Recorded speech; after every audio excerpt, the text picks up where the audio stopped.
Hey, welcome back to the channel, or welcome to the channel. I'm Matt. We like to do Warhammer based reactions here because Warhammer is life now. Just putting it out there. This video is sponsored by Megos Cavantis. He wants us to react to Weshammer's deep dive on the Mechanicus. The flesh is weak. I'm excited about this one. I know a little bit about the Mechanicus, the Adeptus Mechanicus. We'll do it that way. The Adeptus Mechanicus. Not enough to like be able to call out certain things. I think the biggest, most known character I even kind of have some sort of idea of is Belisarius Call. I think he's in there. I think that's the guy. Anyway, we're gonna learn a lot about them because Weshammer is always very thorough. Let's get into it. Look at that handsome bearded man. Not me, him. That have come to inhabit the galaxy within the 42nd millennium, and none truly capture the grimdark essence of what Warhammer 40k is all about, better than the Adeptus Mechanicus. Warhammer plays with a lot of different themes, some factions leaning into them more than the others. The Mechanicus somehow manages to combine all of them into a single perfect faction. Religious fanaticism? Check. Spectacular levels of violence and never-ending war? Check. Cautionary commentary on the dangers of authority. So, as far as like the Mechanicus, they freak me out a little bit because of the body horror stuff. Because there's a lot of it. There's a lot of nasty looking stuff like this. The religious fanaticism is also great in these guys. They really do a bang up job making it seem just outrageous that they're so crazy. Authoritarian regimes and rigid adherence to tradition. Check. They even managed to throw in a tasteful dose of grotesque body horror. I know Space Marines are supposed to be the poster boys of this franchise, but nothing screams 40k to me quite like a tech priest dominus. They are a society of machine-worshipping fanatics, humanity's brightest scientists and engineers who wield some of the most advanced weaponry humanity has ever seen. Yet they have forsaken the path of progress through innovation, viewing the unsanctioned application of science to create new technology as a sin punishable by death. Instead. So yeah. Just imagine you're trying to like make something just slightly better and somebody finds out, they'll kill you like immediately. It's heresy. The machine god, the Omnissiah, is pissed at you, buddy, because you tried to add a beep to something that you thought needed a beep, but it doesn't need a beep. You're screwed. Relying on the ancient technology of humanity's past. And in order to regain this lost archaeotech, they set off into the stars on a righteous crusade to acquire the most valuable of all resources: knowledge. But what exactly is the Mechanicus all about? What is their role within the Imperium? How do they wage war, and what kind of weapons do they bring to battle? What is a tech priest, and are they aware that they look unbelievably horrifying? We're going to be getting into all that and a whole lot more. There's a lot to cover with the Adeptus Mechanicus. Honestly, just looking at the timestamp, the way he smiles, the way he smiles as he's showing grotesque drawings behind him and how awful these guys look. Oh, you could tell this is like his favorite thing. Like I said, I don't know a whole lot about the Mechanicus or Mechanicum or whatever. I think they switched that name. It was Mechanicum, if I'm not mistaken. But now it's Mechanicus, so that's cool. But I don't know half of what I probably should know, so let's find out more. Pretty sure this is my longest video yet. Ooh. So sit back, get comfy, and maybe start painting some of those 40k miniatures in your pile of shame, because we're going to be diving headfirst into the grimdark. The banners of their ancient forges to the sound of binary. At that, hold on, hold the phone. Wow, the artwork, like this is insane. Look at all the detail all over that thing. I wonder how long it took to make this particular piece of art, and this isn't even like the full picture.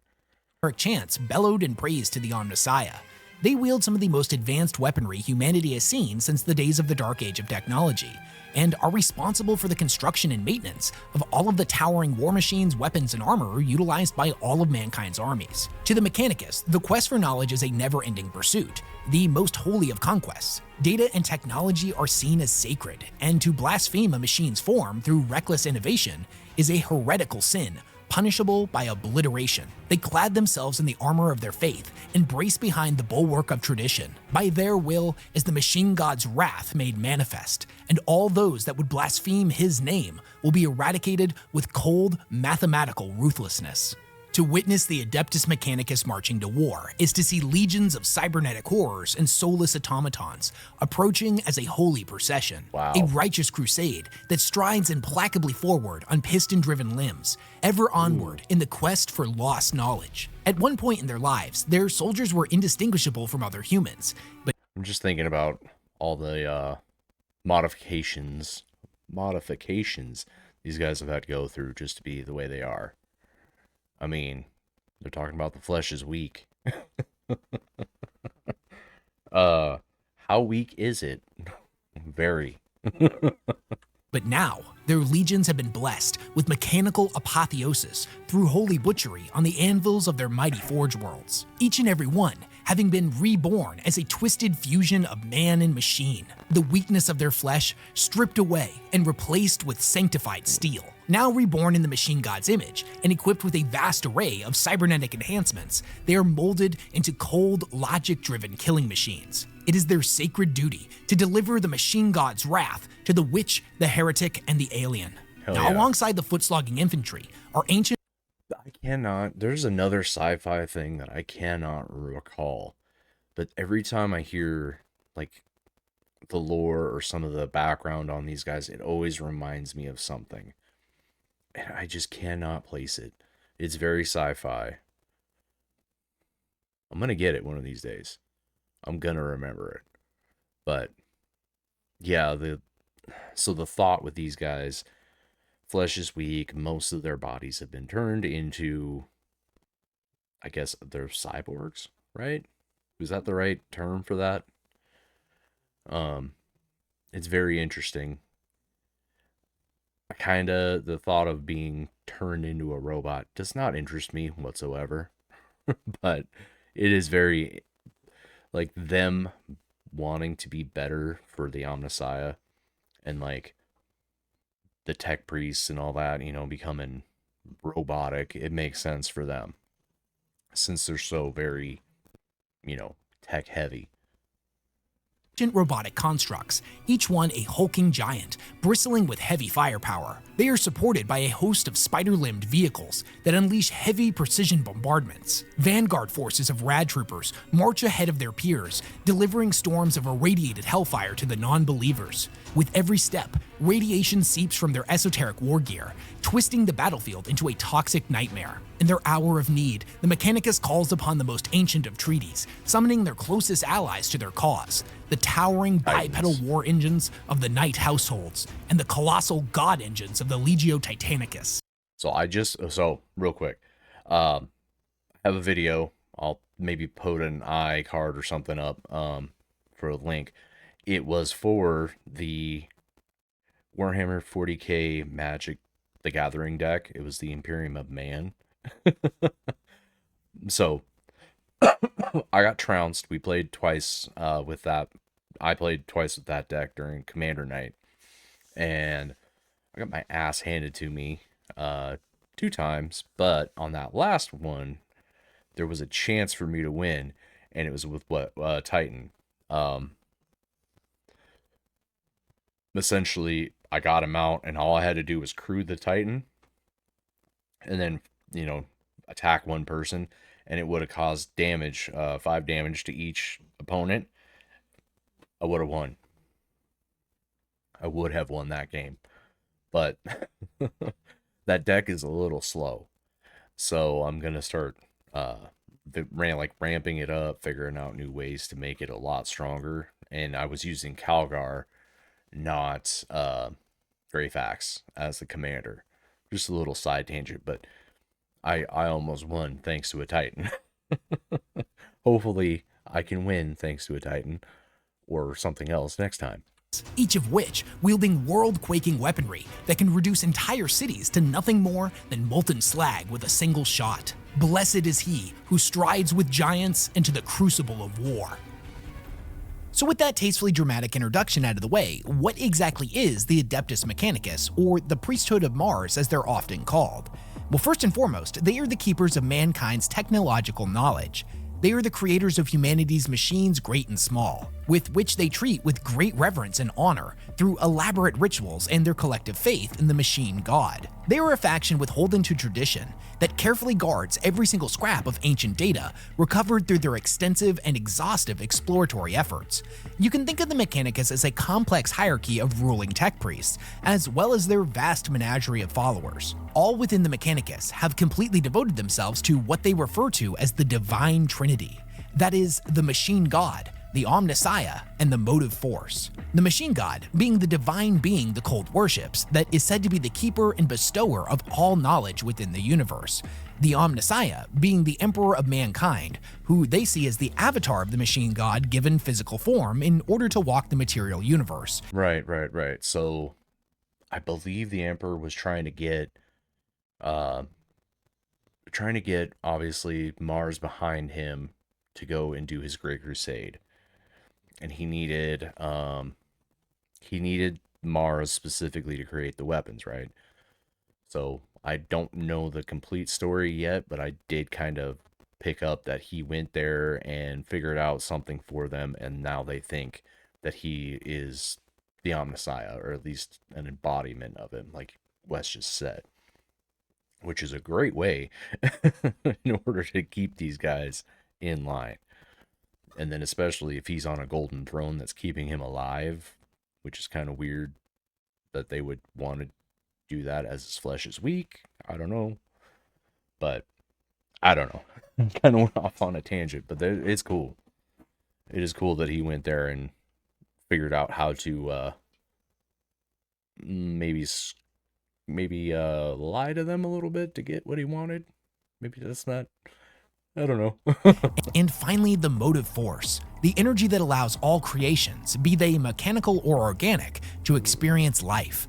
They believe the Motive Force is embodied in its purest form through machine spirits, the invisible sentience that resides in each and every machine. The Trinity is seen as the embodiment of wisdom and the guiding force of the universe that empowers everything. Now, a quick side note here. The term Omnissiah is often used in the source material to refer to the Emperor and the Machine God interchangeably. Because the Mechanicus views knowledge as the supreme manifestation of divinity, all creatures and artifacts that contain knowledge are holy. The Emperor is seen as a supreme object of worship, considering just how much knowledge he contains and how much he's able to comprehend. Wow. This can get a little bit confusing on whether or not they're praying to the Machine God or to the Emperor. They don't worship the Emperor as the one true god of humanity like the rest of the Imperium does. He is the avatar of the Machine God, thus through the worship of him, they are worshiping the Machine God directly. So when they say things like praise the Omnissiah, they may be referring specifically to the Machine God, to the Emperor, or to the Machine God through his proxy, which is the Emperor. The simplest way of thinking of it is that they worship both because both are one and the same. The Mechanicus views knowledge as an extension of the divine will of the Machine God. They see technology and the sacred act of its creation as the most holy of concepts. Now conversely, any form of deviance from their creed, i.e. the disrespect of machine spirits through the dissection of the construct they inhabit, is Xenos technology and machines that can think for themselves, of which the Mechanicus refers to as abominable intelligence. Because AI is outlawed. What was that? The Men of Iron. The Men of Iron. So that's why they don't like AI. So a video, I can't remember where I picked it up, but like every door, every piece of technology is hooked up to a human's mind. Like there's a brain that only works one door. Think about that for a second. Some poor sap got lobotomized, then his head put into his brain put into a door, and that's all he does is lift the door, close the door. Lift it, close it. Lift it, close it. And that's his whole existence now, is just doing that. And it's like, it's not like they just get criminals or whatever. They specifically have people that they do this to for reasons. It's just so messed up. Warhammer is so messed up. Yeah. The babies. Hopefully he gets into the babies at some point, because that's creepy and weird. Are all viewed as the ultimate expression of tech heresy, a sin punishable by death. The vast majority of machinery utilized by mankind is absolutely ancient and can trace its origins all the way back to the time of the Dark Age of technology. It is through the cult Mechanicus' fanatical devotion to this ancient tech that humanity has been able to recover a portion of what it had lost so long ago. It has become their ultimate mission to recover as much of this lost tech as possible, and thus they have launched hundreds if not thousands of exploratory fleets to scour the stars for even the tiniest trace of lost data. If they so much as get the tiniest inkling on the whereabouts of something like an STC, they will drop everything they are doing immediately to pursue it. Although they freely share a portion of their wisdom with their allies, sacred data is jealously guarded in order to maintain their power and influence in a carefully choreographed dance with the myriad different factions that make up the Imperium of mankind. And this makes a lot of sense, as if it wasn't for the Mechanicus' Forge Worlds, their mastery of industry, their incomprehensible trove of resources, and not to mention their unrivaled knowledge in every academic field and their legions of cybernetic soldiers and massive war engines, then the Imperium surely wouldn't survive into the next millennium. Thus, the Mechanicus is given perhaps more autonomy than any other faction. They don't settle for exerting their influence solely by integrating themselves throughout all of the other systems that hold the Imperium together. Far from it, they maintain the right to raise their own armies that zealously defend their Forge Worlds and make sure the will of the Omnissiah is made manifest, while also launching various crusades of their own accord in order to seek out the remnants of humanity's lost technology in the far-flung and unexplored sections of space. Although the Mechanicus is Them being able to have a standing army is important to keep their power, just like Wes said, but then only sharing certain secrets. I mean, they want to stay on top for sure. Because the Imperium, you think these guys are hard, I'm sure the Imperium can get a little harder, especially with the, is it the Ecclesiarchy? Are they still around? I don't know. Just look at this guy's face. Look at his face. He doesn't have one. Oh my god. definitely part of the Imperium, it's better to think of them as an allied nation with their own goals and ambitions. Allied nation. The Mechanicus accomplishes. I was thinking about that. They were allied nation. That's close enough. So they're allowed to have their own standing armies, and it's the United Nations. It's essentially what it is. Because they're only going to share a certain amount of information between each other, so that one can stay in power and the other one can kind of be either behind, side. Yeah. Its various objectives by utilizing legions of slave labor through the creation of unthinking cyborg thralls known as servitors. Ghastly abominations that were once living, breathing humans that, after having been lobotomized, heavily augmented, and pumped full of toxic materials designed to keep their physical bodies alive, are little more than a mindless drone cursed to carry out menial tasks for centuries or even millennia. Since all of humanity views AI as a dangerous and unforgivable sin, servitors are as close as they are willing to get to such constructs. Even though they act like an AI, at the end of the day, they are still powered by a preserved human brain. Nightmare. When it comes to the servitors that are specifically designed for combat, perhaps none are as iconic as the Cataphron Breachers. These guys are super dangerous at close range and can be called upon by a tech priest Dominus to protect them in battle. They're equipped with a vicious We just saw one of them. We just saw one of them in the Dark Angels React video. Yeah, literally, there's a human mind in there, but most of it's wiped, and it has no feelings. It has nothing anymore. It's too bad.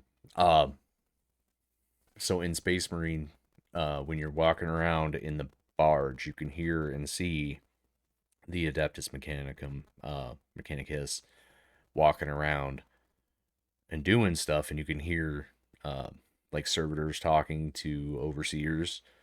It's kind of makes you feel kind of bad. pincer All of Warhammer kind of makes you feel bad. and deadly shoulder-mounted cannons. Some of the weapons they can be equipped with are that of the heavy arc rifles and the dreaded torsion cannon. This thing uses multiple twisting fields of energy that, once they make contact with the target, will literally rip them apart in a horrifically gory display. What's really interesting and admittedly a little disturbing about these guys is that servitors that are grown in flesh farms are not able to be constructed into one. The tech priests have made many attempts in the past, but they're too docile, and the only human candidates that have proven to be successful are servitors that are made from particularly violent individuals with disturbingly murderous tendencies. The servitors that are grown in flesh farms don't have a soul, as they were never alive, but something of the murderer's soul lives on within these dreaded cyborgs, fueling the carnage and destruction unleashed by their tech priest masters. The Cataphren can also come in the form of a destroyer, which gives up its ability to fight in melee by taking even more guns, becoming a dependable mobile heavy weapons platform. Individuals can find themselves on the wrong end of a conveyor belt within a Servitor Manufactorum in a number of different ways. Some may have been death row criminals, allowed to be forgiven their sins by continuing to serve the Imperium indefinitely.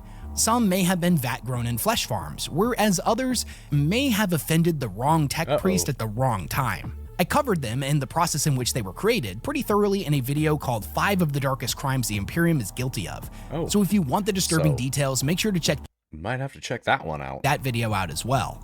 It is through the extensive use of servitors within the massive manufactorums of their forge worlds that the Mechanicus is able to craft the few. So imagine you're walking along and then there's, you know, a higher up in the whole Mechanicus thing and you sneeze wrong or look at him weird. He just lobotomizes you and then you're suddenly a servitor. That's all your life is now. Futuristic technology of the Imperium. Whether that be the mass-produced flak armor and las weaponry of the Astra Militarum, the ships utilized by the fleets of the Imperial Navy, the bolters and power armor donned by the Adeptus Astartes and the Adeptus Sororitas, or even the towering god engines of the Collegia Titanica. But it's not just weapons and armor. They make just about everything within the Imperium, or at the very least, they produce a portion of something utilized in the production of vital resources. They make the black powder charges and mining equipment used on the many mining worlds. They themselves may not be farmers, but they produce all of the farming equipment that allow for the endless supply of food that the agri-worlds generate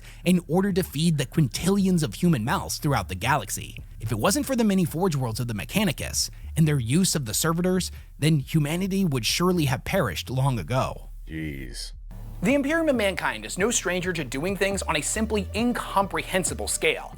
And it makes a lot of sense, because it's estimated that the total human population by the time of the 42nd millennium numbers in the quintillions. Manufacturing on such a scale comes in the form of the forge worlds, absolute titans of industry that are covered in forges, factories, and manufactorums. Each individual forge world has their own unique culture, fighting style, and method of production, such as the forge world of Ryza, which is famed for its plasma-based technologies, or the forge world of Styges 8, whose tech priests are known to have a particular obsession with Xenos technology, and due to their... So, real quick, it kind of sounds like the Mechanicus, even them themselves have different, like he was saying, factions and stuff. If I'm not mistaken, they'd probably want to keep technology, you know, specific to each of their little factions in between all of that to keep a balance, right? Or am I off base on that and they just want to share everything together? I don't know.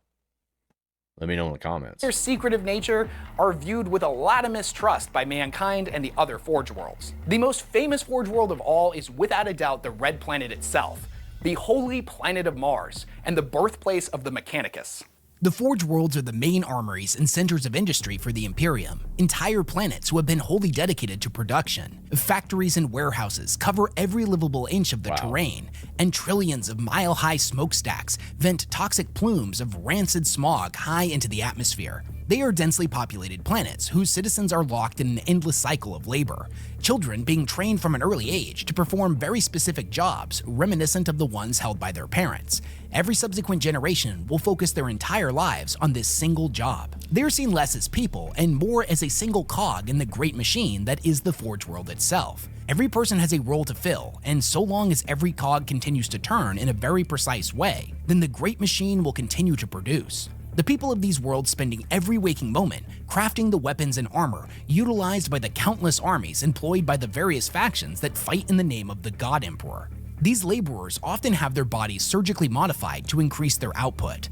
Now, whether or not it was their own choice to do so remains ultimately irrelevant to their tech priest overlords that rule over these worlds and the teeming billions working below. It is a rigid society of which few ever. So you might not get a choice. If you were born on Mars, you might not get a choice in if you want to be human or not, or what modifications you get.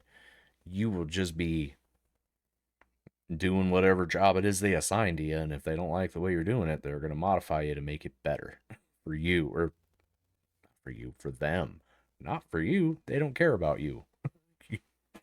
You're that big. Escape. By all accounts, the fact that anyone is able to survive on such a planet at all is testament to the Mechanicus' vast knowledge, as just about everything conducive to the flourishing of organic life was sacrificed on the anvil of industry long ago. Most Forge worlds are toxic and irradiated hellscapes, every inch of the planet's surface having been covered in dense, sprawling factories and manufactorums. There are even some Forge worlds that have purposefully boiled away their own oceans in order to make room for more factories. The Adeptus Mechanicus is fiercely protective of these Forge. I always thought, the amount of paperwork and red tape it would take to actually keep the Imperium going would have to be insane, and how the output of every single Forge world, agricultural world, whatever, just to keep humanity alive. It's like, just if you sit there and really think about it for a minute, like how much it would take, and how I guess how oh, I just had it. What was that thought? Like how much it would take to rule over some of this stuff. I mean, there's got to be tons and tons of like corruption everywhere. So who monitors that? Is it the the Inquisitors? I know they usually go after demons and stuff, but who monitors all of this? There's a lot of stuff to be monitoring just to make sure everything's running smoothly. Worlds. Not only are there Skitarii forces and the Titan Legion stationed on them, but they're also not fond of visitors from outside of the Mechanicus. They view themselves as independent from the larger Imperium, which, according to the ancient treaties, is not entirely untrue. But the sad reality is that the vast majority of these worlds are forever moments away from complete and utter starvation. If at any point a shipment from an agri-world failed to make a delivery or was delayed in the warp, then the entire population would starve. Thus, they are just as dependent on the Imperium as the Imperium is dependent on them. It may seem like a brutal existence, but the Forge worlds are a vital part of the Imperium. Without their great factories, the armies of mankind would falter and cease to exist. Every planet would subsequently be cut off from one another, and they would fall prey to Xenos raiders and the worshippers of the dark gods. Mars is by far the most famous of the Forge worlds, as it is where the Mechanicus originated. It is a world that gave over to holy industry on an incomprehensible scale long ago. It is covered in dirt and chem-stained metropolises that span entire tectonic plates. It is covered in crackling capacitor banks the size of entire cities that churn the polluted atmosphere in an attempt to create localized storms. Pollutants billow from mile-high stacks of irradiated waste covered in technographs and emitters that blare binary canicles in praise of the machine god. Now, even though the Imperium is filled with a lot of different Forge worlds, each and every one of them owes their fealty to Mars. Thus, it is only the Fabricator General of the Red Planet that is given a seat amongst the High Lords of Terra and speaks with the authority of all of the Forge worlds. All of the tech priests are collectively known as the Priesthood of Mars, which is indicative of the planet. Okay, so they only have one representative that represents the whole planet, or the whole, well, because it's more than just one planet. The entire Forge worlds, I guess. It's very interesting. I mean, because they want to be really separate. They don't want anything to do with humans if they don't have to. So that's interesting. Its central role within their religion and political landscape. The tech priests freak me out. They view the Red Planet as the single holiest place in the entire galaxy. and billions of the cult's members will make pilgrimages here each and every year. I actually went pretty in depth into the Mechanicus' early history in the Titan video that I did and in my timeline video. So in order to not be treading over ground I've recently covered, I'm going to briefly summarize it here, and you can check those videos out if you want to know more. During mankind's early history, Mars would be the first planet to be colonized after Earth. And over thousands of years, the red world would end up being terraformed to the point where it was nearly indistinguishable from its sister planet. The major exception to that being its iconic red sands. It eventually reached the point where it was covered in its own forests, oceans, and was able to exist mostly on its own. Yet it was still reliant on certain shipments coming from Earth. At the dawn of the Age of Strife, when massive warp storms would flood the galaxy due to the gestating chaos god Slaanesh, Mars and Earth would end up getting cut off from one another. Without the steady supply of resources coming from Earth, Mars would begin to fall apart and slowly reverted back into its previous barren state. Now, this was a period of great civil unrest for the Red Planet that saw many civil wars amongst its fledgling factions. This was the time when the cult Mechanicus was born, in that the remaining systems that supported life on the planet were worshipped. And it's not difficult to understand where the idea came from. Without these machines, the humans that called this world home surely would have faced a lonely and drawn-out demise. It wouldn't be until thousands of years later, when Slaanesh was finally born and ripped their way into our galaxy, in a violent explosion that not only created the Eye of Terror, but subsequently eradicated the Eldar Empire. Now, this obviously wasn't great for the Eldar, but for humanity, it represented a glorious opportunity. As after the Chaos God had been created, all of the warp storms that had been being generated by them suddenly disappeared. What would follow was a period known as the Unification Wars, wherein the Emperor of Mankind revealed himself, led his armies against the various warring factions of Earth, subsequently defeated them, and united all of humanity under one banner. Under the Emperor's rule, he banned religious worship by humanity, as he saw belief in false deities as a hindrance that got in the way of scientific advancement. That was kind of interesting too. So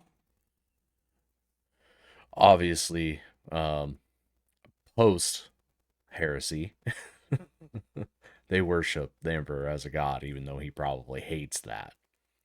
But then Mars and the Mechanicus were allowed to worship him all the time still. That part kind of,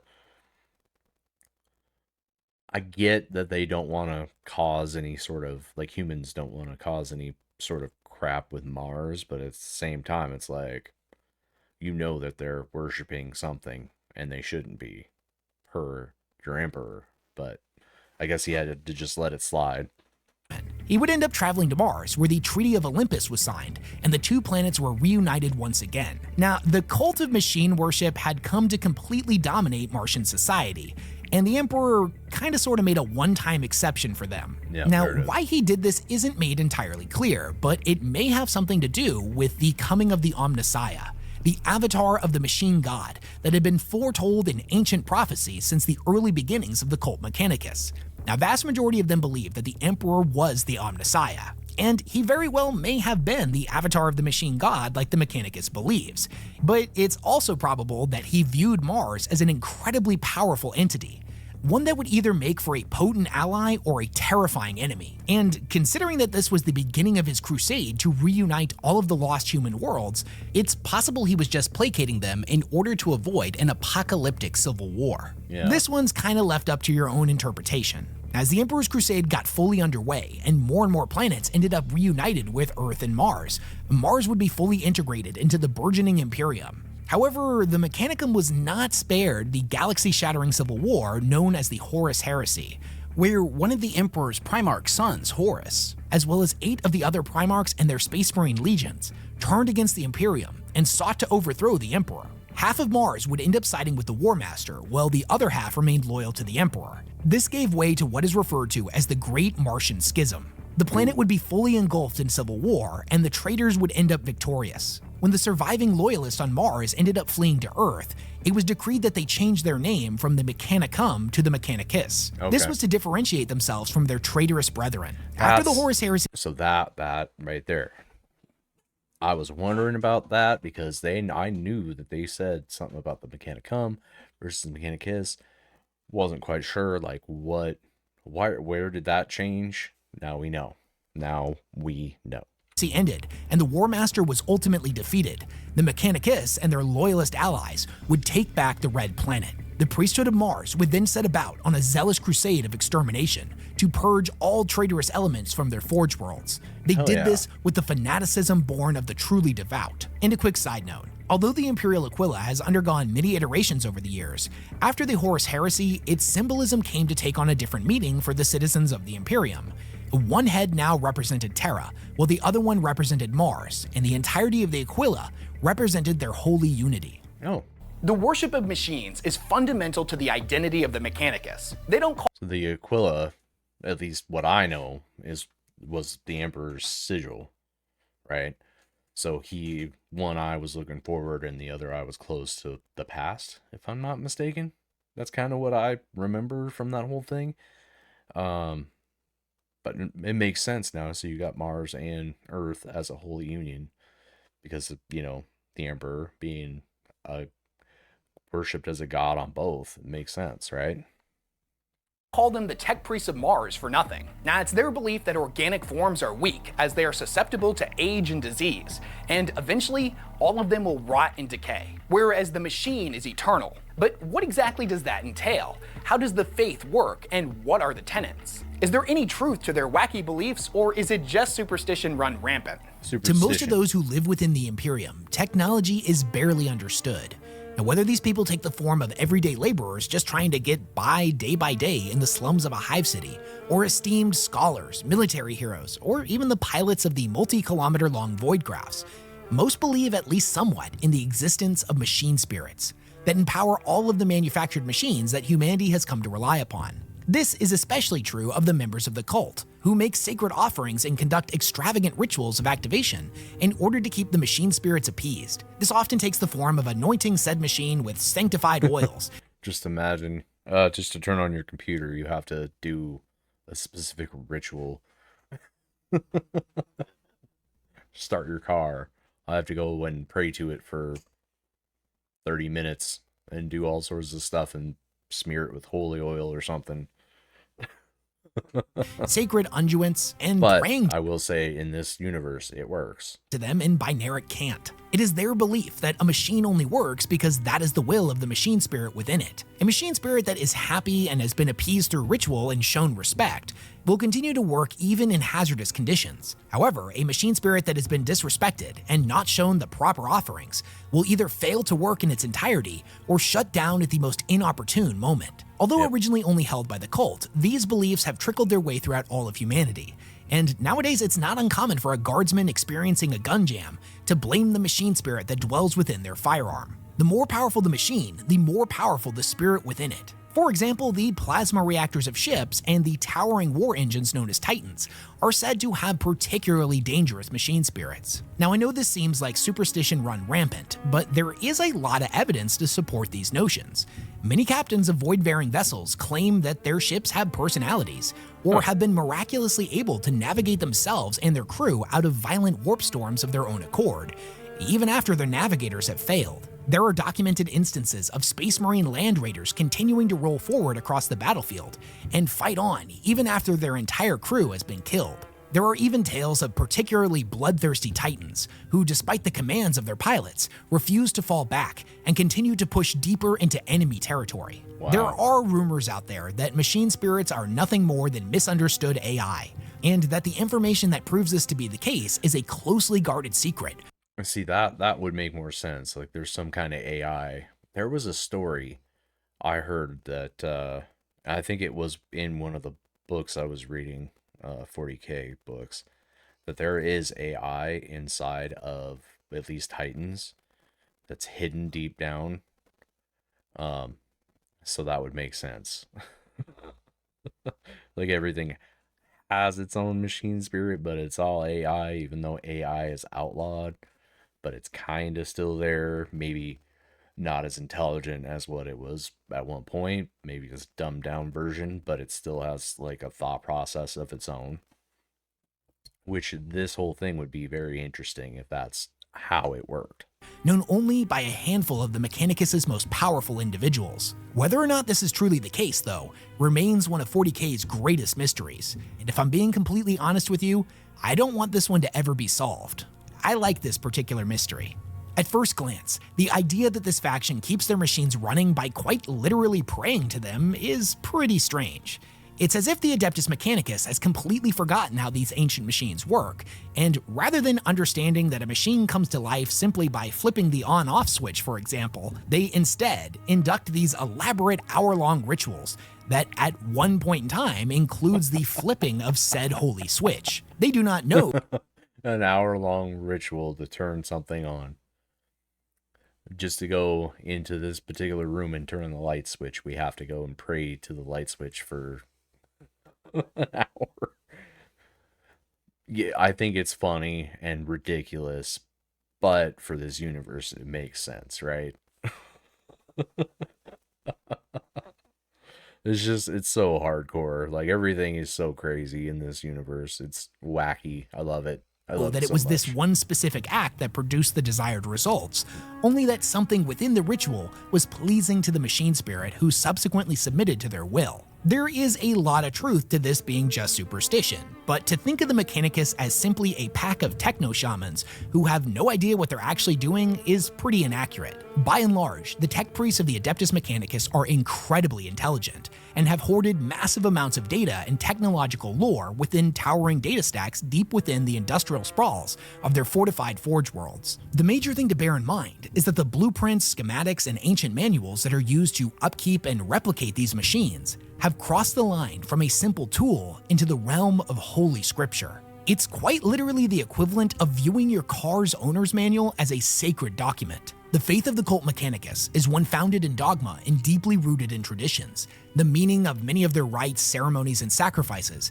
having been lost long ago, yet their practice endures. It's the difference between knowing and understanding, intelligence and wisdom. They know how a machine works if they have the corresponding STC utilized in its creation. That picture right there is a magic card. It's not a very good magic card, and I can't remember the name of it, but I did see it in my deck the other night when we were playing. I was wondering, I was like, that's a cool picture. But that card actually does nothing good, so...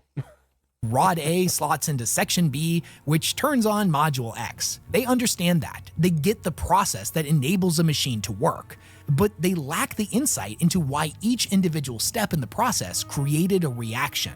Quick story time. When I read about this, it reminds me of my high school chemistry classes, of which, if I'm being honest, I didn't do very well in. The assignments I did manage to pass involved doing a bunch of pouring and mixing of different ingredients. I was able to get the desired results, but I have no idea why each and every specific chemical reaction took place. But hey, at the end of the day, a C was passing. It's not a perfect analogy, but it's pretty similar to how the Mechanicus views technology. Because knowledge is seen as sacred, deviation from the known text in the form of experimentation or the altering of a machine is tantamount to heresy. This isn't to say that things like reverse engineering or upgrading existing components have never occurred, as they certainly have. This kind of stuff just happens remarkably slowly. The members of the cult look at people that would do something like this as wantonly spitting upon the Mechanicus' sacred documents. Needless to say, if they're not immediately executed, they're often seen as pariahs. This ignorance, however, is rooted in a very real and understandable fear,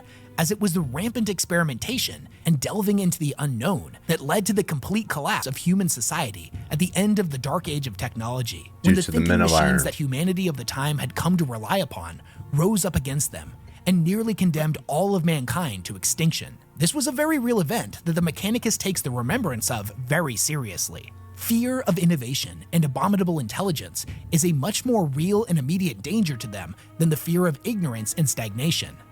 Of course.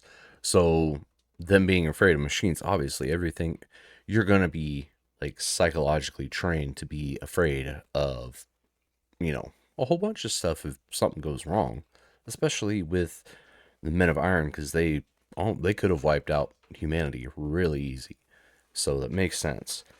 But at the same time, that they're out here messing around with AI or abominable intelligence, we know that there is. There has to be. Especially if they're talking about everything has a machine spirit. That's more leaning towards AI than not, right?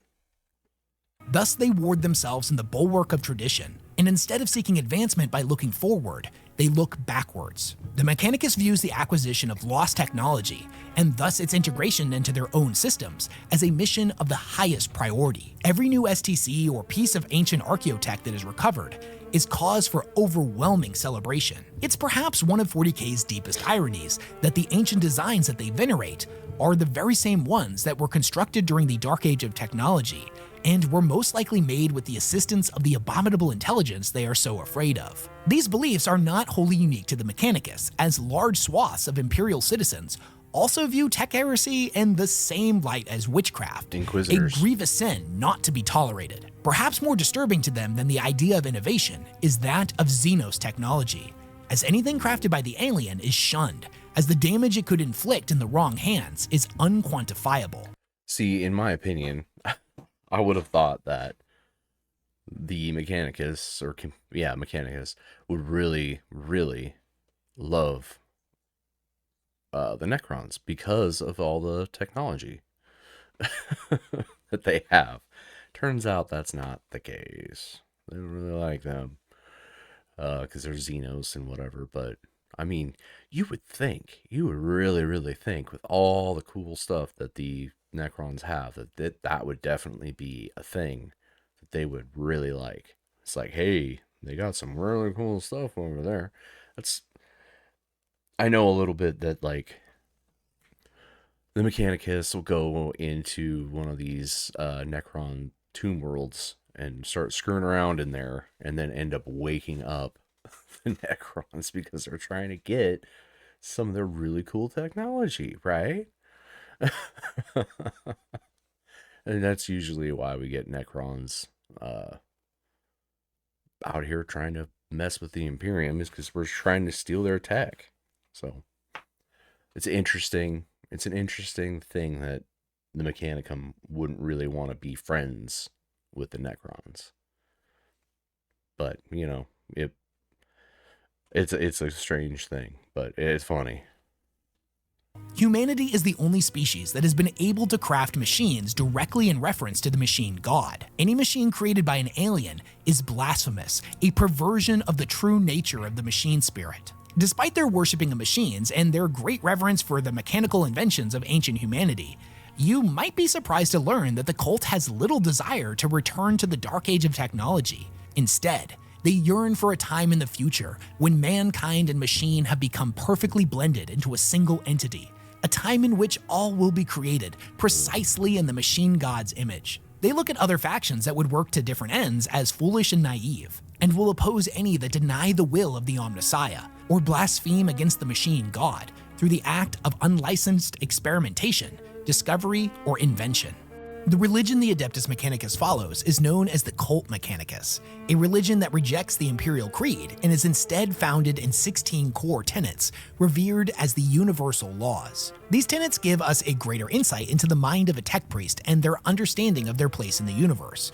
The universal laws dictate the goals and behavior of every follower of the Omnissiah, and in essence dictate their thought process by helping them understand the nature of life and its relevance to the machine god, the true nature of which is a mystery that the Mechanicus continues to pursue in what it refers to as the quest for knowledge, a crusade that has continued for over 10,000 years. Through the tenets of their faith, the Mechanicus believes that the measurement of one's worth is quantifiable in the amount of knowledge they have gained over their lifetime, that their body of flesh is merely a worthless construct with which to house sacred knowledge. When it comes to the universal laws themselves, admittedly, we don't actually know all of them.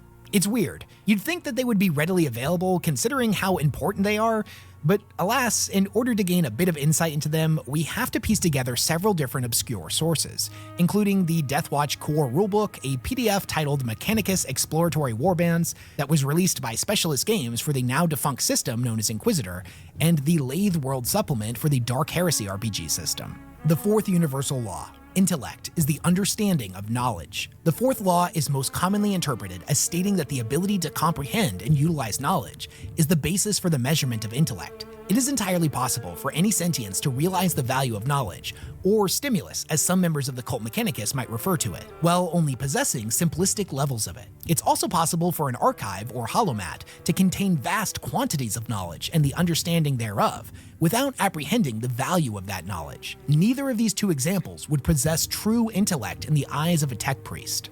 The fifth universal law. Sentience is the basest form of intellect. Tech priests often view sentience as a commonly held trait, and they see it as only the first tier of intellect, the lowest rung on the ladder of understanding. Superior intellect is generally agreed to be developed through the acquisition and understanding of knowledge. Yeesh. So, universal laws. I mean, I get that. I get all the little things here. It kind of drives me nuts that they don't want to progress any further than, where they're currently at.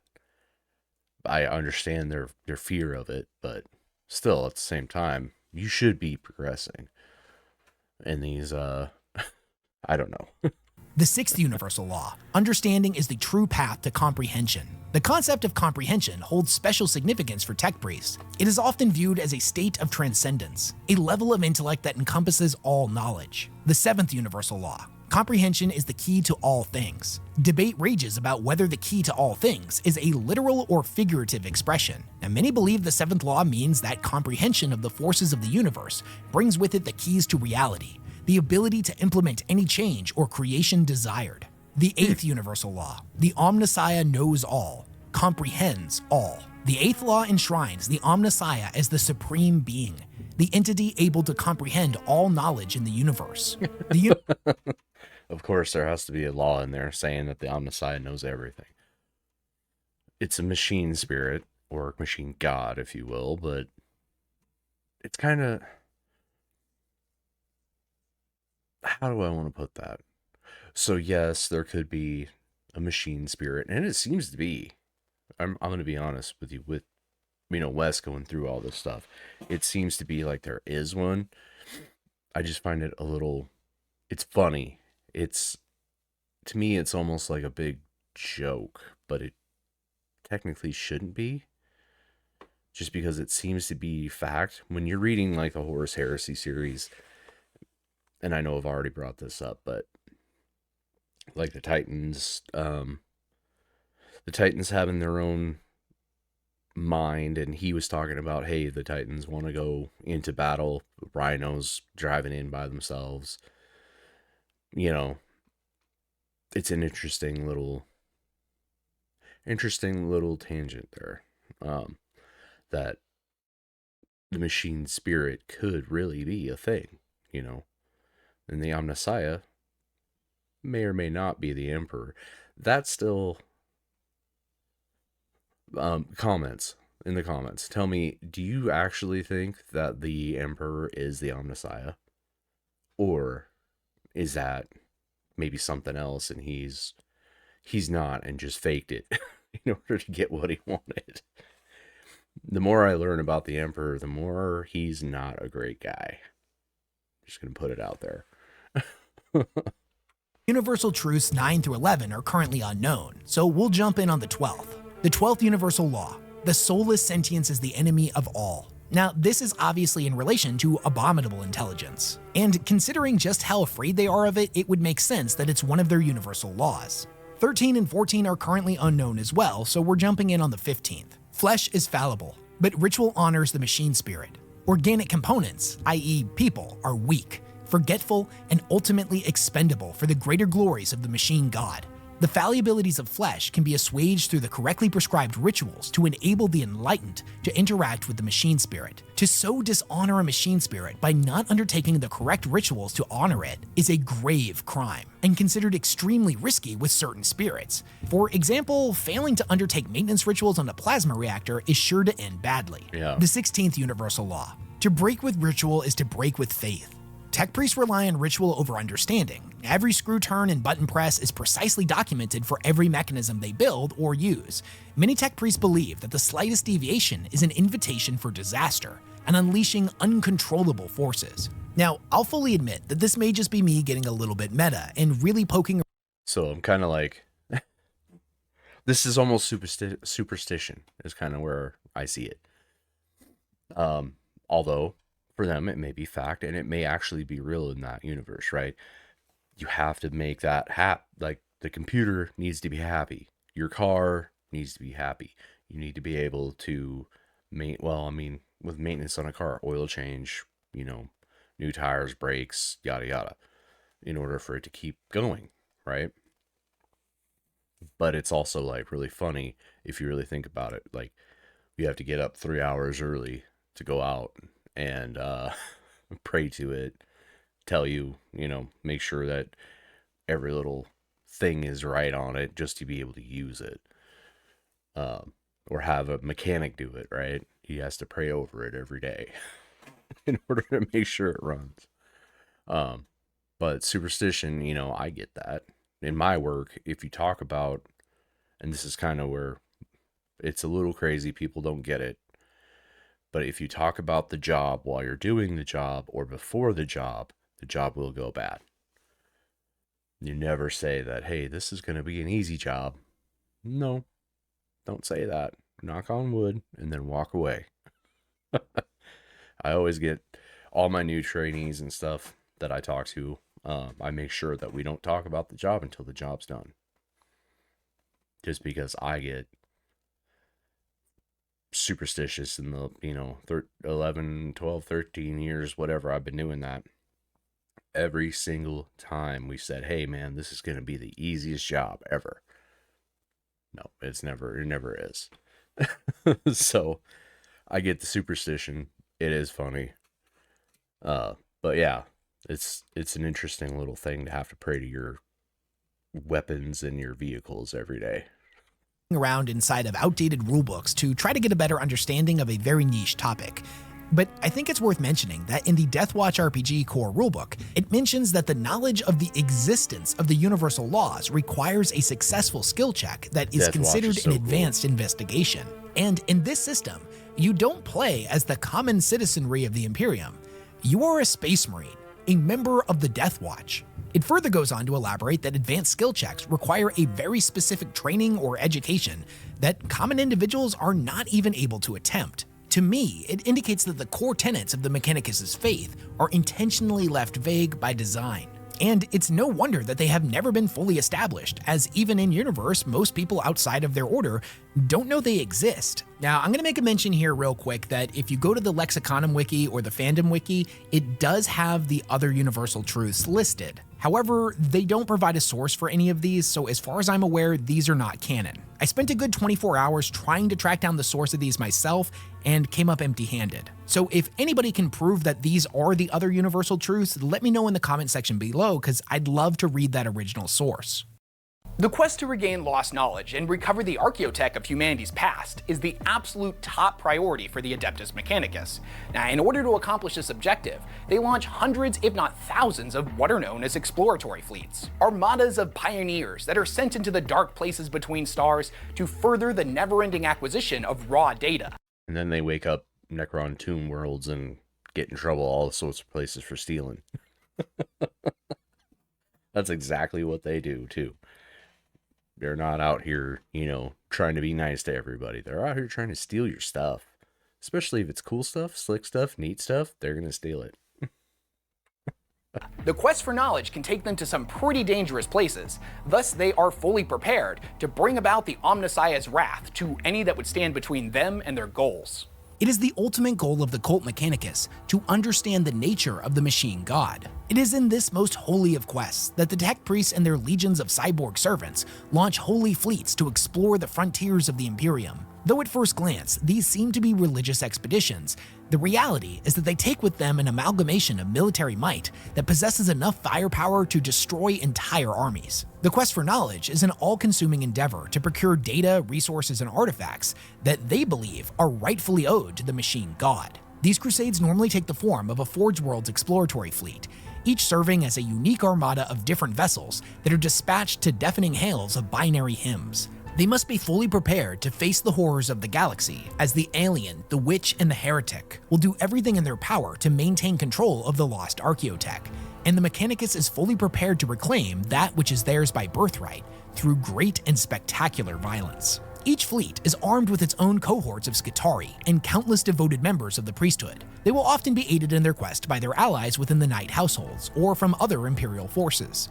The goals of these ventures can vary from fleet to fleet, but often take the form of uncovering lost fragments of human technology, locating fresh resources, or cataloging emergent xenospecies. They delve into the unknown reaches of undocumented space, venturing to the far-flung fringes of the Astronomicon's light. To the cult, taking off on such a crusade is a prestigious honor. They are viewed as intrepid pioneers, selfless servants of the machine god that accept great risk in order to fulfill his will. Because the fleets will be on their own for extremely long periods of time, and they need to be entirely self-sufficient, whether that take the form of plundering mineral worlds that they come into contact with, or in some extreme cases, cannibalizing vulnerable ships while pressing their crews into indentured servitude. Each fleet is equipped with a wide swath of different tech priests of varying specializations and philosophical approaches, having a great many minds working towards the singular task of shifting through rumors, sightings, and hearsay within a system for any trace of lost technology, allows them to come up with the most efficient solutions possible. When they encounter a So I wonder, how many different, so if there's a bunch of tech priests and they're all from different factions, maybe not factions, but different, well, I guess the easiest way to be sub-factions, how well do they get along? I'm sure that they can work through things, but are they always trying to do subterfuge on each other? Is that something that they're always trying to do, just to get that specific, like, very advanced technology for their particular house? Is this like, then that's, I'm just using house as like a way for me to explain how different, you know, they're different pieces to that big Mechanicus puzzle. I mean, is that how that all works? I don't know. world, their ships will launch data tethers that invasively probe into the planet. This is not a procedure that the citizens of these planets take kindly to, and has led to many standoffs with the Mechanicus, especially if they encounter even the faintest whiff of what they're looking for, as they will deploy in mass immediately and begin their excavation attempts. Fragments of STCs are among the most highly prized shards of Archaeotech, as they are packed with condensed technical information from the ancient times when the machine gods chosen were able to work miracles that were almost indistinguishable from sorcery.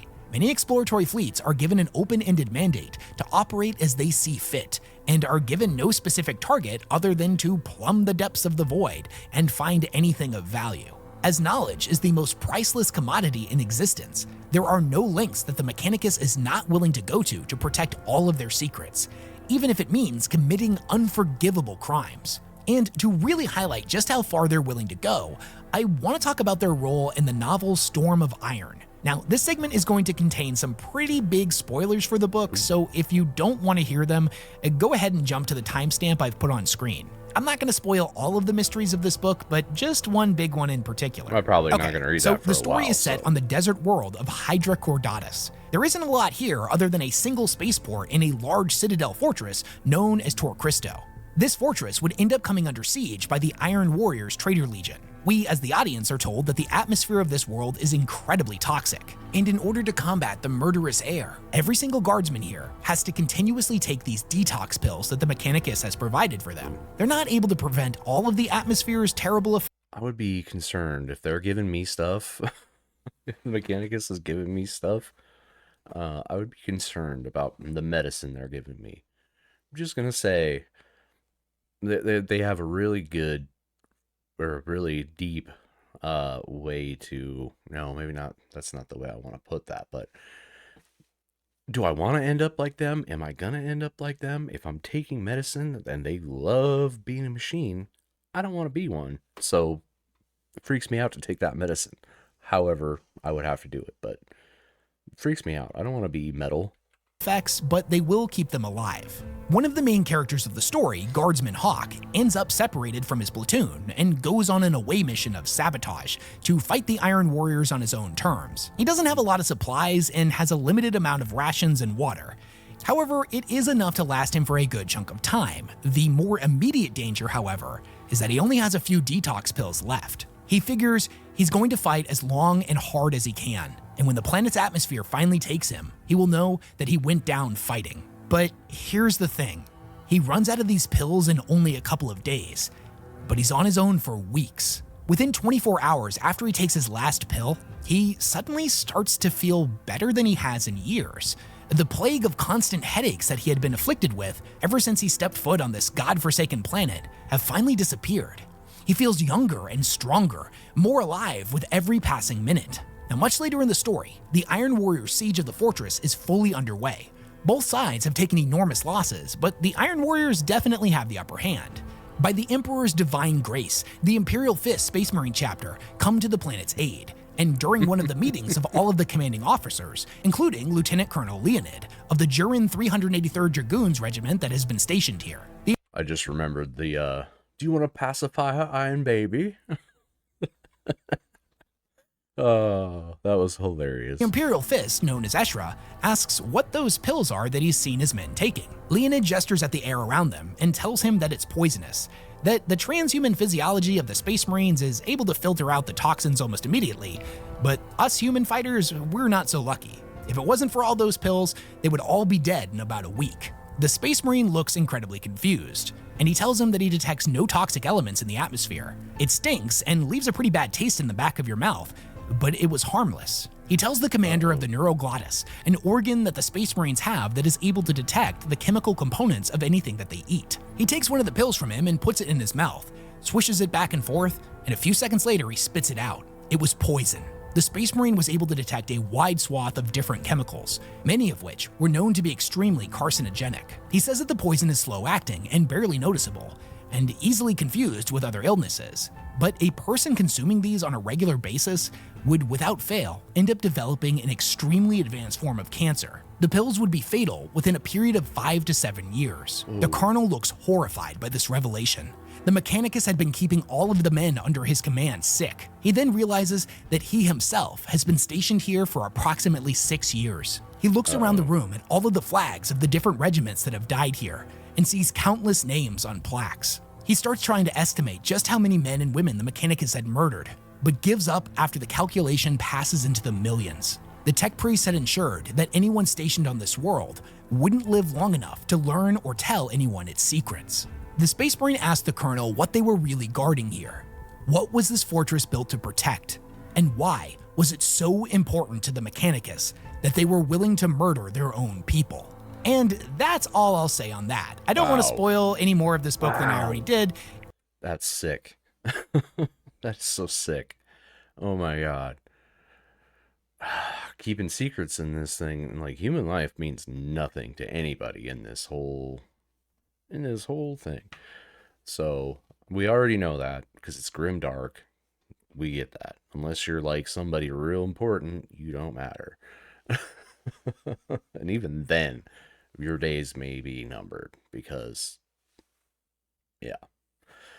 Wow. Just imagine that for a second. You're fighting for the Emperor, you're doing your business, you're trying to help out, they're giving you pills to keep you alive on the planet, and they turn out to be poison. You're going to get cancer because of it. That's a big old mind F. It's awesome, and you should definitely read it.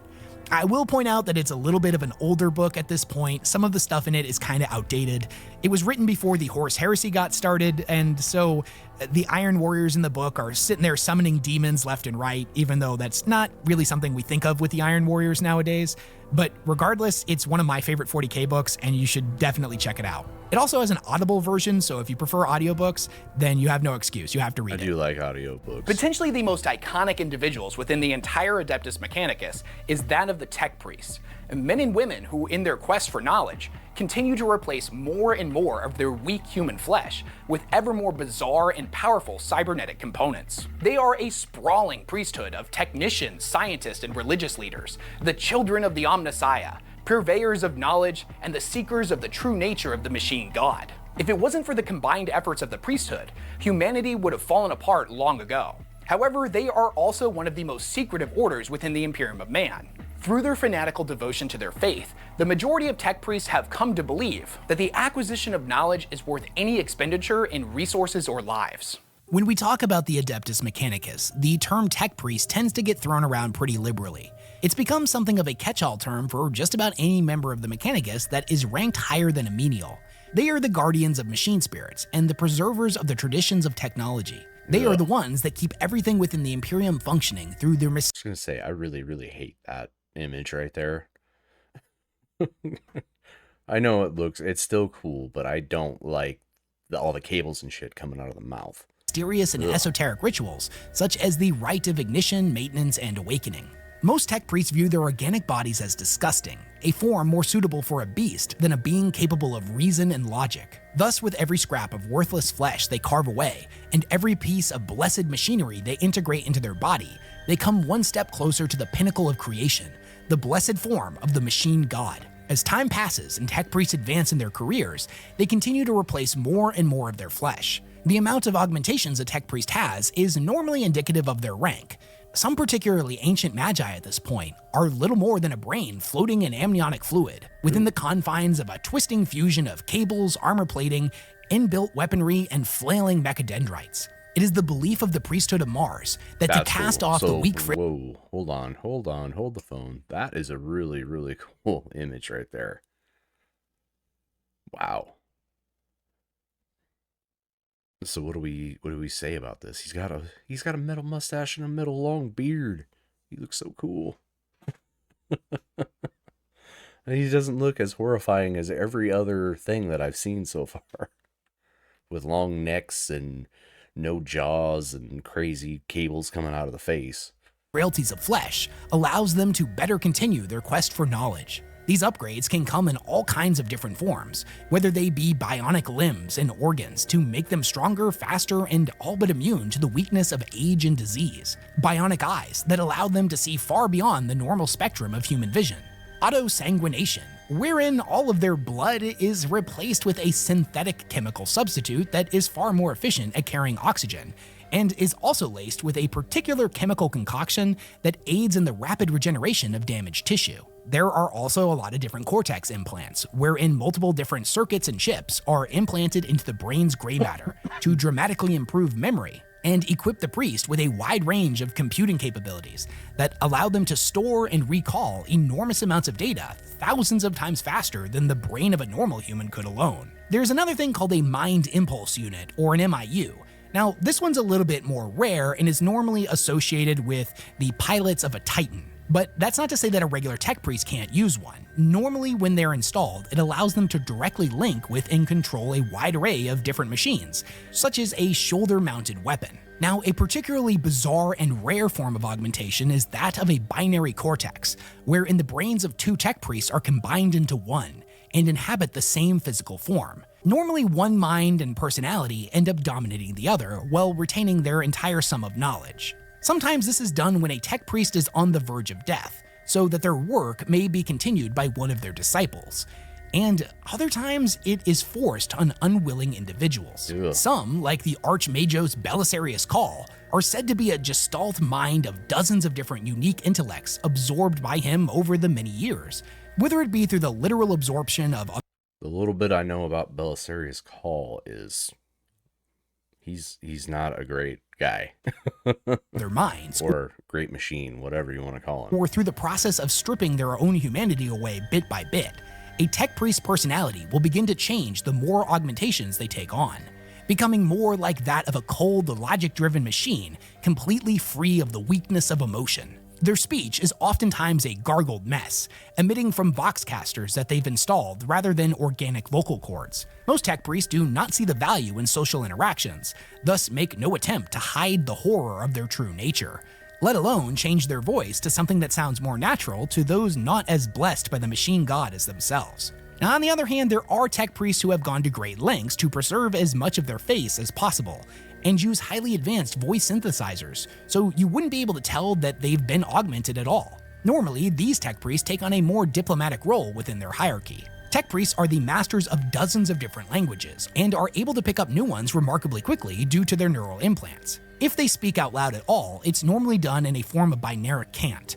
as most communication is made non-verbally. The instantaneous transfer of information back and forth between multiple tech priests allows for the conveyance of thought, questions, answers, decisions, and raw data to be transmitted back and forth between them thousands of times faster than having a traditional conversation. They do this by communicating through what is known as the noosphere, a piece of archaeotech from the Dark Age of technology that was originally discovered in ancient Egypt. To those who have been modified to interact with the noosphere, information and communication exist as a form of collective consciousness that emerges from the interaction between human minds. And when connected, information becomes visible as shoals of light. The way it's described in the novels Mechanicum and Brutal Cunning almost makes it seem like the Mechanicus' version of the internet. It's like an invisible force of data that exists all around us, but can only be perceived by those who have been modified and given access to it. The tech That's crazy. That's crazy. So think about that for a second. There's a internet, if you will, all around us, but you can't access it because you're human. But I can do it because I'm a machine, mostly. And then you can just, spread all your information to whoever it is you need to spread to. That's nuts. Without a phone or anything. It's just you. You are the machine.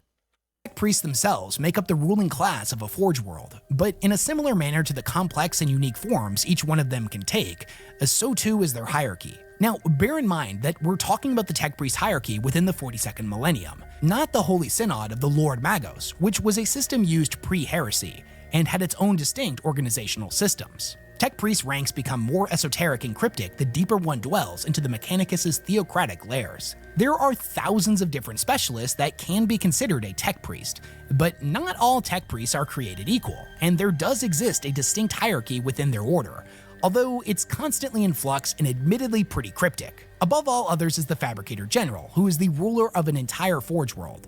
Beneath him is his Fabricator Loci, which help him with all matters relating to ruling over the planet. Beneath these two groups are what we generally consider to be Tech Priests, as to refer to someone as notable as the Fabricator General or Fabricator Loci, simply as a Tech Priest, is a great insult. We can break these up into two categories, those of the four holy orders, the Magi, Genitors, Logi, and Artisans, and then everyone else underneath them such as Engine Seers, Transmechanics, Lex Mechanics, and Electro Priests. So let's talk a little bit more about the four different holy orders. And first up is the Genitors. The Genitors are one of the four holy orders of Tech Priests, whose order is particularly obsessed with organic life, something that makes them stand in stark contrast to other Tech Priests who reject flesh as weak. They view those that dismiss organic components such as flesh and blood as inferior to steel and plasma as naive. Some may quietly make these observations and never act on them, while others are likely to combine mechanical augmentations with organic ones within themselves. Just by looking at them, you really couldn't tell them apart from other Tech Priests. They are still clothed in red robes and are host to a bunch of mechanical augmentations. But underneath those robes, a Genitor may have diverted from the traditional path of augmentation, in that they have embraced organic upgrades as well. These may take the form of vat-grown muscles, toughened skin, or organically reinforced bones. That's Their crazy. interest and expertise I wouldn't think that they would want anything to do with that, even if they liked or had some kind of, affinity towards being like some sort of muscle or human or whatever. I wouldn't think that.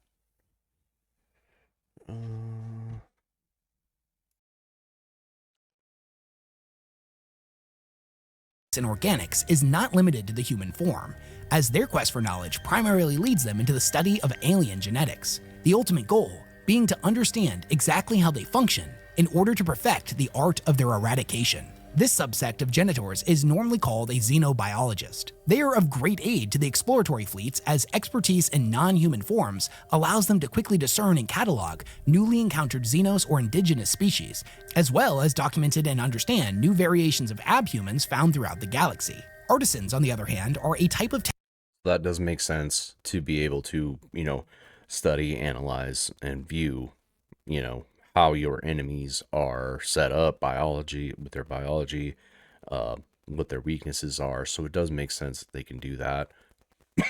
I always feel like, yeah, they can do that, but are they going to try to figure out how to adapt certain things into their genetics? So that kind of freaks me out a little bit. I feel like these guys are just like one big, subterfuge.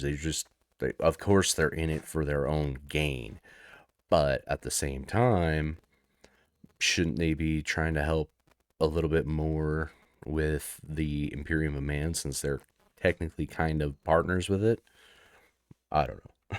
Tech priest that primarily is tasked with designing and constructing engines, war machines, building spacecrafts, weapons, military hardware, and just about everything else you can think of. They are the tinkerers and engineers, and often oversee the activity of their forge world through the control of vast labor forces and servitors. Artisans create wondrous devices of archaic beauty and lethal efficiency. Their ornate weapons and ingenious war gear is highly sought after by those who live within the Imperium. Some different ranks of artisans include that of the Forge Lord, a title that was more prominently used pre-heresy and indicates the ruler of one of the many mighty forges across the surface of a forge world.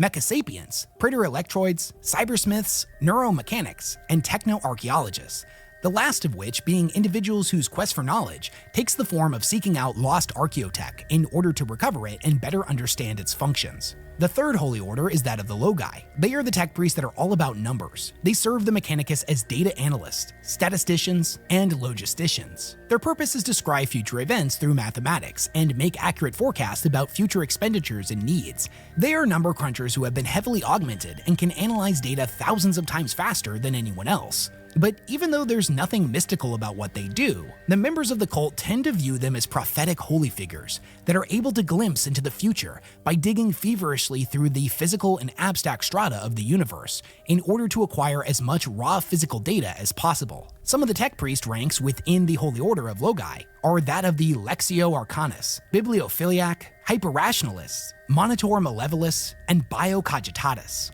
The final order is that of the Magi. A Magos is an individual tech priest who has been recognized as one of the absolute brightest minds within their respective field. Thus, the title of Magos brings with it a hefty amount of respect. The term Magos can be granted to just about any tech priest regardless of their specialization. There are Magos Biologists, Magos Explorators, and Magos Cybernetica, just to name a few. Now, admittedly, there is a bit of confusion over whether or not Magos is a title, rank, or a distinct order. And the sources tend to vary on this and have different interpretations. The generally accepted view is that Magos is a catch-all rank for a master of a particular discipline. The way I think of it is with a title like that of doctor. There are tons of different doctors. You can be a doctor of archaeology, a doctor of economics, or a doctor of just about any other academic. So that makes sense. So having these guys, the Magos, as the leaders of everything, just because they're the highest in their particular field, and then they have to join up, well, maybe not have to, but, you know, have their own little faction in between, because they're the hierarchy of, you know, whatever field it is. So then you need to create a whole nother, like, thing for them, just to be able to... This is an interesting little tidbit as far as how their leadership is, and, you know, how they rank up through the years and whatever else to become a Magos. I was always kind of curious about that, just because I wasn't sure, you know, Magos versus just a Scutari or whatever, you know, what's that? You can kind of assume that the Magos was higher up in the ranks because they have like a different name associated, whereas Scutari in just a game is just a Scutari. There's no other really name, but these guys always seem to have Magos whatever, Biologists whatever, and they have more ornate models, and they're a lot stronger, it seems. It's an interesting little thing there. Field. It's not a perfect analogy, but I hope that helps. Anyways, the Magi are considered one of the four holy orders, and a tech priest from one of the other orders is not excluded from bearing the title of Magos. They are often recognizable by the extreme levels of augmentation that they have received, of some of which may at this point be little more than a brain and a couple of organs piloting a mechanized body of hundreds if not thousands of upgraded components. These most senior of tech priests are given access to a place within the Forge world known as the Machine Altars that contains the sum of all knowledge the Mechanicus has ever obtained. Magi of countless kinds plumb the depths of increasingly narrow ravines of arcane data, heedless of the cost in their thrall servants' lives. If you remember earlier in the video, one of the key universal truths is that to break from tradition is to break from faith. To pursue forbidden technology, whether it be experimentation with AIs or anything not created by human hands, is a blasphemous sin punishable by death. When it comes to the Magos, they have a tendency to admittedly be somewhat arrogant. Some of them are thousands of years old and have been gifted with so much insight into the universe that their sum total of knowledge contained within them is on a scale simply incomprehensible to us mortals. In this regard, many of them tend to think of themselves as above the laws of the Mechanicus and will pursue knowledge that runs counter to their sacred doctrines. It's not that they don't believe in these restraints, as they definitely see them as serving a very important purpose, just that laws and rigid adherence to them is something to be practiced by lesser tech priests. For a Magos, the quest for knowledge can take a lot of different forms, and why they would end up pursuing forbidden research varies from Magos to Magos. And in fairness, it's not all of them. Perhaps they discovered lore that was so terrible, it became a nigh unbearable burden, questions plaguing their mind that demanded to be answered. Or mayhaps they may have encountered some form of Xenos technology that they believe, if properly understood, would ultimately prove to be beneficial to mankind. That the purest form of that data belonged to the Omnissiah, and it was their mission to pry it from the vile hands of the alien, purify it, and add it to the sum total of knowledge. This is why they always get in trouble with the damn tomb worlds. Because they're always messing around with them tomb worlds. Oh my goodness, these guys are nuts. Them actually trying to figure out and, I guess retrofit? Would it be retro? Technically, it probably would be retrofitting alien technologies, because they're not on the same level as that technology. Usually that's what's happening, is they want that tech that's much better than what they have in order to bring that into the fold. So purifying it and then bringing it into the fold of the Imperium, or at least the Mechanicus. That makes sense. Just especially since they can't actually go through and make their own equipment better than what it currently is. So that's something right there. Total of knowledge. A Magos engaged in such a pursuit might find himself shunned or outright rejected by his peers, as the cult is conservative to the extreme. That's not to say that their pursuits themselves are ultimately rejected. But how conservative can you be if you are still... Because more than likely, they're going to want that technology anyway. It's basically, the way I see it, it's like, yeah, if you get caught doing it, then definitely going to get in trouble for it. But if you can bring it as like a new tech that you maybe not created, but you've found, then and it was human at one point, pretending to be human anyway, that would probably be good for them, and they'd probably love you for it, as long as they didn't know it was alien technology. The Mechanicus does adopt new technology, just incredibly slowly, as they have seen the horrors that experimentation can produce. Better to consult the wisdom of the ancients rather than experimenting with the unknown. There are many cases where a Magos produced such a sum total of knowledge that got him or her labeled as a heretic and sentenced to death, only for decades or even centuries later to be raised to a status similar to that of a saint, and their great work finally celebrated. Because of the blatant hypocrisy within the Mechanicus, a wise Magos will do their best to separate themselves from their peers in order to pursue their quests. They often end up sharing common interests with Inquisitors, working together with them to hunt down a specific Xenos threat and/or artifact. It's a two-way relationship, in that the Inquisitor gains a powerful ally that has enormous levels of insight into their particular quarry, and the Magos is given access to the Inquisitor's unlimited ability to procure whatever resources they need to fund their continued research. The ultimate goal of most Magos is to one day return to their order, where they will bow down before the altar of the Omnissiah, share the knowledge they have gained with the machine god, and if that knowledge is found worthy, then the sum total of all knowledge will be increased, even if it's only by a tiny amount. Such is the life's work and greatest reward of all those who serve the machine god.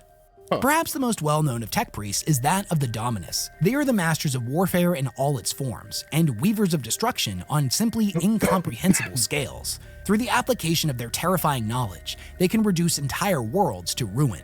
They do not solve the Mechanicus' problems through diplomacy or research.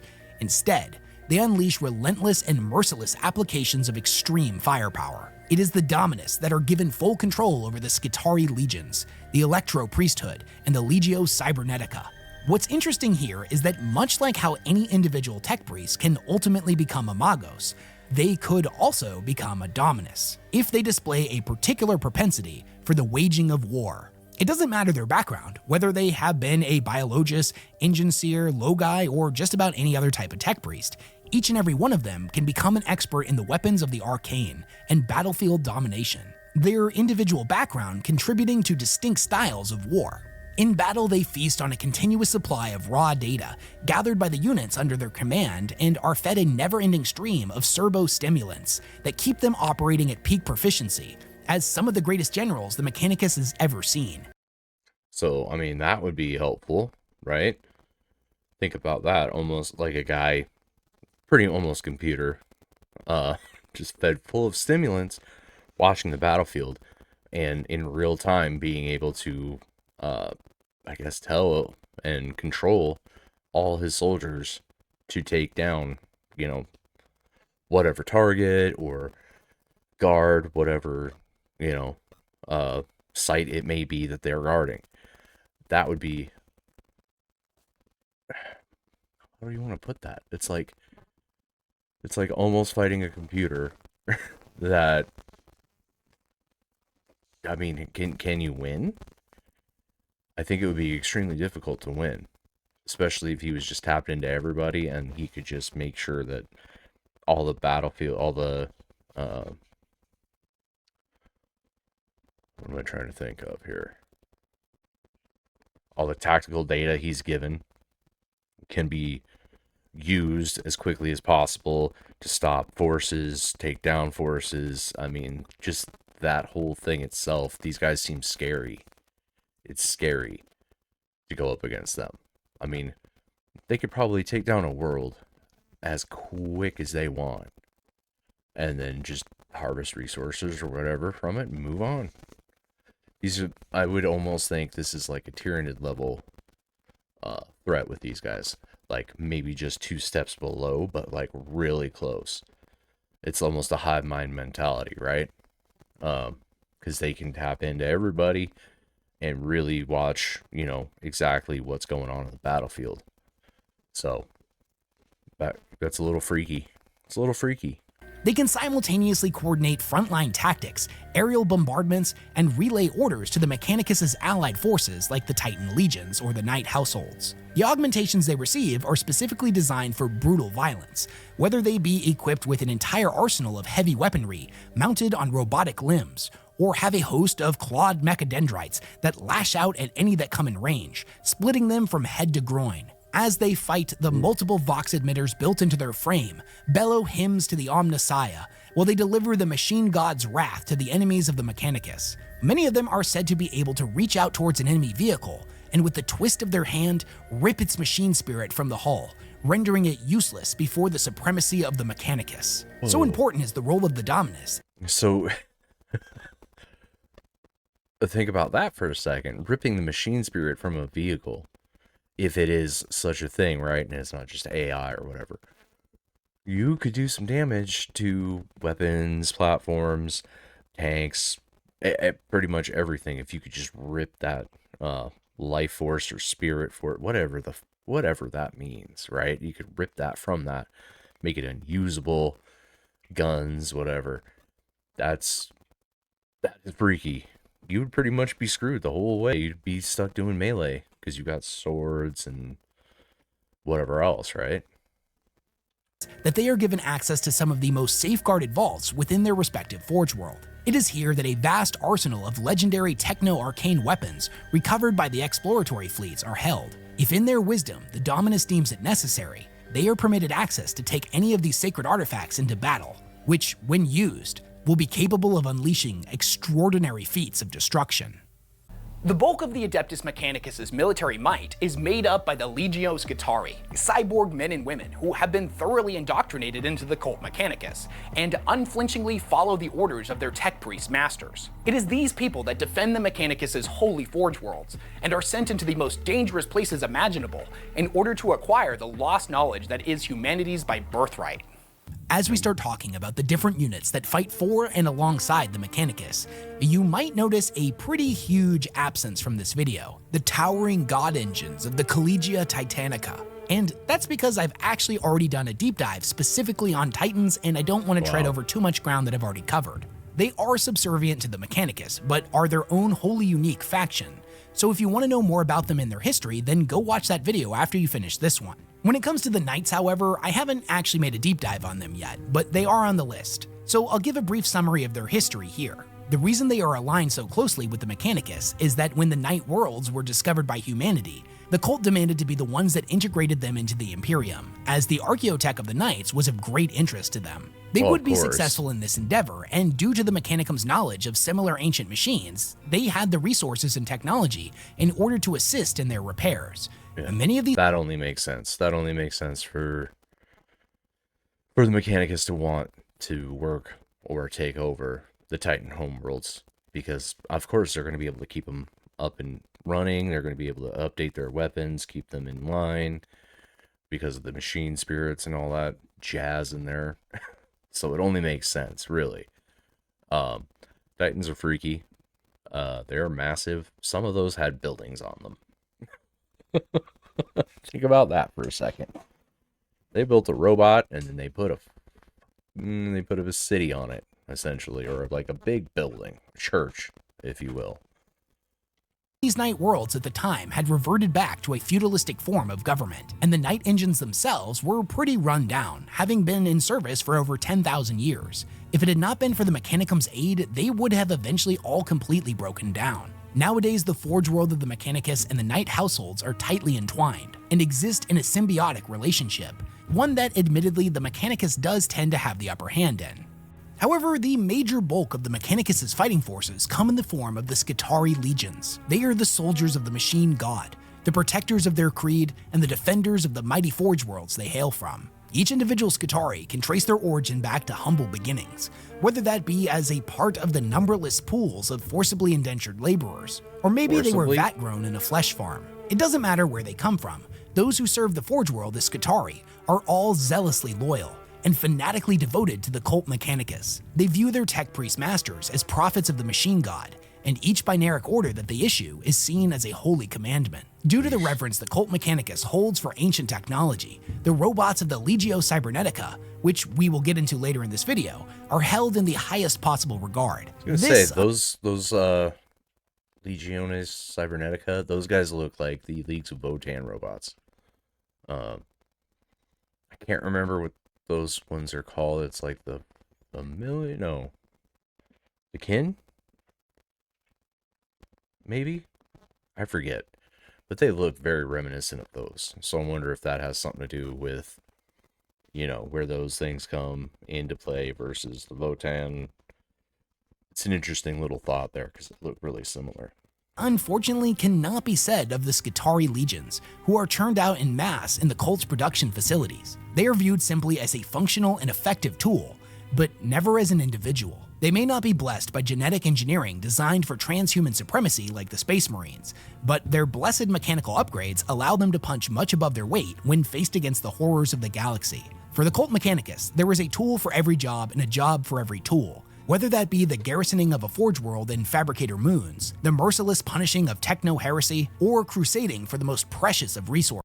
Little babies. Why do we have to do cherubs? I understand that they got retcon still, but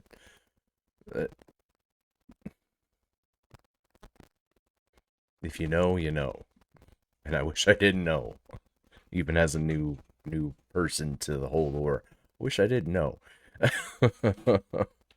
Forces. Knowledge. The Legion Scutari are both the tool and weapon of choice for the cult Mechanicus. The thing to bear in mind about the Scutari is that underneath all of their augmentation and arcane weaponry, they are just mortal men and women. Soldiers who have had their bodies sanctified through scientific butchery in the machine god's name. Their bodies are a twisted amalgamation of pallid flesh and sutured cybernetics. The vast majority of them have their legs cut off below the knee and replaced with prosthetic ones made of pristine alloys. Even their minds are not safe from the cult's modifications, as they are a grotesque hybrid of gray matter and networked neurocircuitry. There's no real major consistency with these augmentations from warrior to warrior. One soldier may have a slot punctured into their skull that houses coiling data tethers, while others may have leather bellows for lungs. It's rumored that within a Skitarii warrior's body can be found at least trace amounts of every element known to man. Their extensive modification allows the Skitarii warriors to excel in just about any environment they may be deployed into.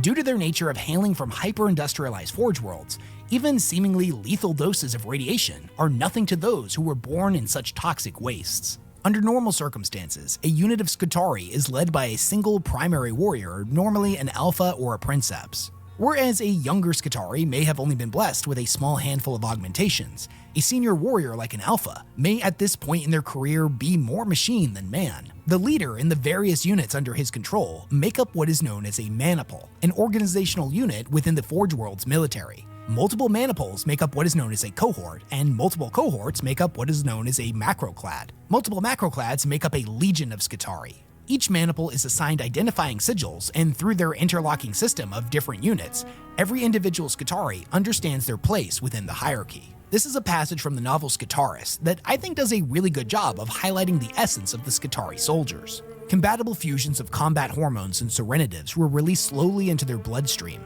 enabling the Skitarii to maintain a state of battle-furious calm. Enemies were dispatched with a ruthless, religious fervor. This found expression in the cold, almost automatic efficiency of their slick aim and death-dealing lack of sentiment. Wow. To an enemy, the cybernetic soldiers might appear as machine spirit-guided robots, but the Skitarii were more than just hydraulics, gears, and processors. They hated with the hearts of men and dreamt the glories of the Omnissiah Ascendant, a day when all true constructs of flesh and iron might be connected as one. A time when the machine god might extend his data-ravenous reach and that of his empire throughout the whole galaxy. The Skitarii are said to have an unshakable loyalty, instilled in them through... So has it been confirmed that there actually is, like, a machine god in Warhammer? Like, I know that they pray to one, you know, and they think the Emperor is either him and or like his vessel or something. But is there actually a machine god? I know we say there's machine spirits. I still am on the fence about that one, but of course this is the 40k universe. I'm just wondering if there's actually been real evidence of, you know, a machine god. We already know that there's orc gods, there's chaos gods. We think the Emperor's a chaos god. The Elder have their own gods. There's a lot of gods in this world, in this universe. So I'm not saying it's not possible that there isn't a machine god, but is there actually a machine god, or are these guys just kind of praying to the machine somehow, some way? And maybe it's a chaos thing and they don't know, or maybe it's not a chaos thing and it's something else. I'm just curious if anybody knows. You don't have to spoil anything for me, but a yes or no on that would be great. Rigorous training and relentless indoctrination. Despite their appearance and unflinching resolve to follow any orders issued by their superior, these men and women are not servitors. They are not mindless drones. They utilize in-loaded tactical schematics, meticulous planning, and intuitive leaps of logic to respond to just about any threat or change in battlefield dynamics. Information gained in the field of battle is broadcast back through the Skitarii's nodes of command, informing hundreds of decisions per second, to such great effect that engagements that other factions may look at as a lost cause are able to be turned into crushing victories. It may seem callous, but the cult Mechanicus is not concerned if hundreds, thousands, or even millions of their fanatical servants are struck down in battle. The tech priests look at the Skitarii as nothing more than tools. Tools which will be used to bring about the will of the Omnissiah and the utter annihilation of those who would oppose mankind. Through their sacrifice do these warriors produce data and knowledge of the foe, and thus the tech priests are given deeper insight into the enemy's strengths and weaknesses. That data will then be distilled and utilized to bring about the Mechanicus' ultimate victory. There's a lot of different types of Skitarii units, so let's talk about some of the more iconic ones. First up is the Skitarii Vanguard, or Rad Troopers as they are also sometimes referred to as. Rad Troopers. These warriors are so infused with radiation that by simply being in their presence is incredibly dangerous. The Vanguard have learned not to only endure their lethal emissions, but to also harness it as a weapon. Terrifying auras of radiation literally bleed from their war gear, causing any that are in close proximity to them to fight in a weakened state. Not only this, but their signature rad carbines are capable of unleashing vicious volleys of radiated shells. If the enemy is somehow able to survive the initial onslaught, they will eventually fall victim to the deadly radiation's vengeance. Because of their nature and reputation as being some of the hardiest of all Skitarii troops, the Vanguard is deployed into the most hazardous of war zones known to mankind, fighting at the front lines and transforming the battlefield into an irradiated hellscape with every step that they take. Many outside of their order would assume that the Skitarii Vanguard is protected inside of their armor from the lethal radiation, but this sadly is not the case, as if somebody was to see them without their helmet on, they would witness a scarred and hairless face, complete with missing teeth and the telltale signs of advanced radiation poisoning. Such is the price they are willing to pay in their absolute devotion to the machine god. These are the blessed warriors that are chosen to pilot the legendary Onagear Dune Crawlers, a vehicle that is capable of blasting apart squadrons of aircrafts, punching holes straight through the battle engines of the heretics, or even utilizing blinding beams of blue light to completely atomize anything that stands in their way. They scuttle about on spider-like appendages that allow them to maneuver over just about any terrain, and are bristling with a frankly irresponsible amount of firepower for their size. The Skitarii see the Dune Crawler as not just a weapon, but a walking reliquary protected by the machine god, whereas the tech priests themselves see them as nothing more than a tool for destruction, much like how they view the Skitarii. It's equipped with a miniature fusion generator in its rear that allows it to continue fighting long past any of the other vehicles employed by their enemies. These things can even go longer over rugged terrain than the vehicles of the Space Marines. The Dune Crawlers have been described as something like a data tick, a fat, bloated, mechanical bug that records an enormous amount of data with each and every shot and every single kill. That hard data can directly be sent to its tech priest masters, or conversely, be used to channel critically important intel to the Skitarii fighters it fights in support of. The vehicle is controlled by a ranger who operates its gun systems, and a member of the Vanguard that acts as its pilot. And the reason the Vanguard are used in particular is because of their extreme resilience to toxic chemicals and radiation, as the cockpit of a Dune Crawler is basically a poisonous electroid-rich soup. By being immersed in the electro-amniotic tank, the pilot is given direct communication with the Dune Crawler's formidable machine spirit. Even for the Vanguard, this soup is eventually fatal. They will be used up like a battery before being easily replaced with another Vanguard pilot. They meet their fate when The amount of I just don't care about human life in this whole thing is insane. It always gets me when we do these deep dives and Wes is like talking about how, replaceable everybody is in this whole thing and how unimportant just the normal soldiers are unless they're named, obviously, because Games Workshop wants to have special units like commanders or whatever for everything. But still, the amount of life that's just lost in the pursuit of war, even to their own, even to their own units and or like vehicles, whatever. It's insane. no complaints, as to give their life in service of the machine god by piloting one of his holy reliquaries is seen as a prestigious honor. The Rangers are the mass infantry foot soldiers of the cult Mechanicus, and are renowned for never giving up when in pursuit of their foes. The standard firearm that they use is what is known as a galvanic rifle. It's a mixture of something old and something new, as it has a wooden stock and is modeled after the flintlock rifles of humanity's ancient past. Despite the firearm resembling something of an antique, the bullets that it fires are incredibly advanced. Whenever one of them strikes their target, it immediately causes a chain reaction that causes all of the potential energy of them to burn out in a single instance, killing them in a blast of electrified force. Their legendary stamina allows them to hunt their prey all the way across the galaxy, no matter where they would attempt to flee to. Once the Rangers have been dispatched, they home in on their target at a slow yet unstoppable pace. Whether their target take the form of a Xenos raiding party, or heretics that would blaspheme against the machine god, just because they escape the initial onslaught of gunfire doesn't mean they are safe.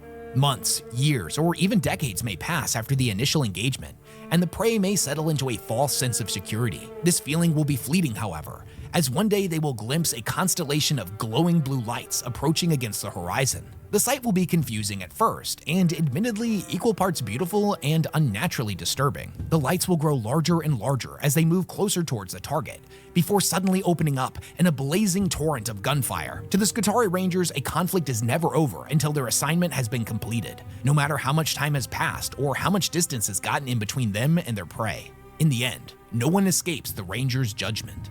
So next up on the list is something a little bit more esoteric and disturbing: the fighters known as the Sicarians. The Sicarians are a warrior clad that is considered to be one of the most sinister and feared of all Skitarii fighters. They take the form of two primary units, Rust Stalkers and Infiltrators. Although the way in which they dispatch their targets is unique to both groups, they both utilize sound as a deadly weapon. The way in which the Infiltrators do this is by emitting disruptive wavelengths from their domed helmets that can rapidly change in frequency. This materializes to enemies as a bombardment of overwhelming stimuli. Enemy voxcasters cry out in anguished feedback, whilst vid screens crackle with fizzing static. The visual and auditory assault is not only incredibly effective against artificial constructs, but is even more damaging and disorienting to organic systems. The target's ears ring with deafening tinnitus, their vision turns red as blood vessels burst in their eyes, and they're unable to taste or smell anything other than burnt metal. That's awful. I have a little bit of tinnitus from the job that I've done with jackhammers and all sorts of stuff. So I know that can be a real pain in the butt, and it hurts. Well, it doesn't hurt. It's really annoying. I should say it's really, really annoying. I got a little of it right now, so it can really drown out any sound if you really, because it comes and goes in waves. It's almost like, how do I want to put that? It's almost like it's there all the time, but you can really focus on it at certain points, or maybe a certain tone will set it off. It's because it doesn't happen to me all the time, but it does. When it does, it's like for just a few minutes, it kind of messes everything up, and then you can't hear anything, can't think of anything but that weird ringing. So that, just a little thing on that sucks. That doesn't feel good. And then I'm assuming, well, I'm sure, I'm not assuming anything, I'm sure that this one would actually hurt a lot more, and you would probably be incapacitated very quickly. And then just when you're incapacitated, they just pick you right off. That's crazy. Yeah, I don't like that. Anything to do with the hearing or anything, kind of, I don't like it.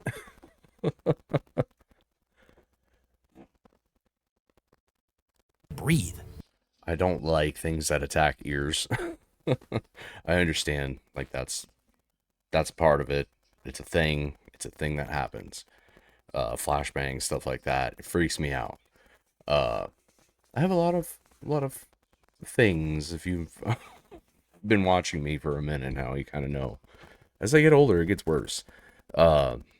But losing your hearing, getting hurt by loud noises, stuff like that, that sucks. Even like having something really bright in your eyes kind of sucks. Rendering them completely helpless as the Infiltrator walks into point-blank range and opens fire.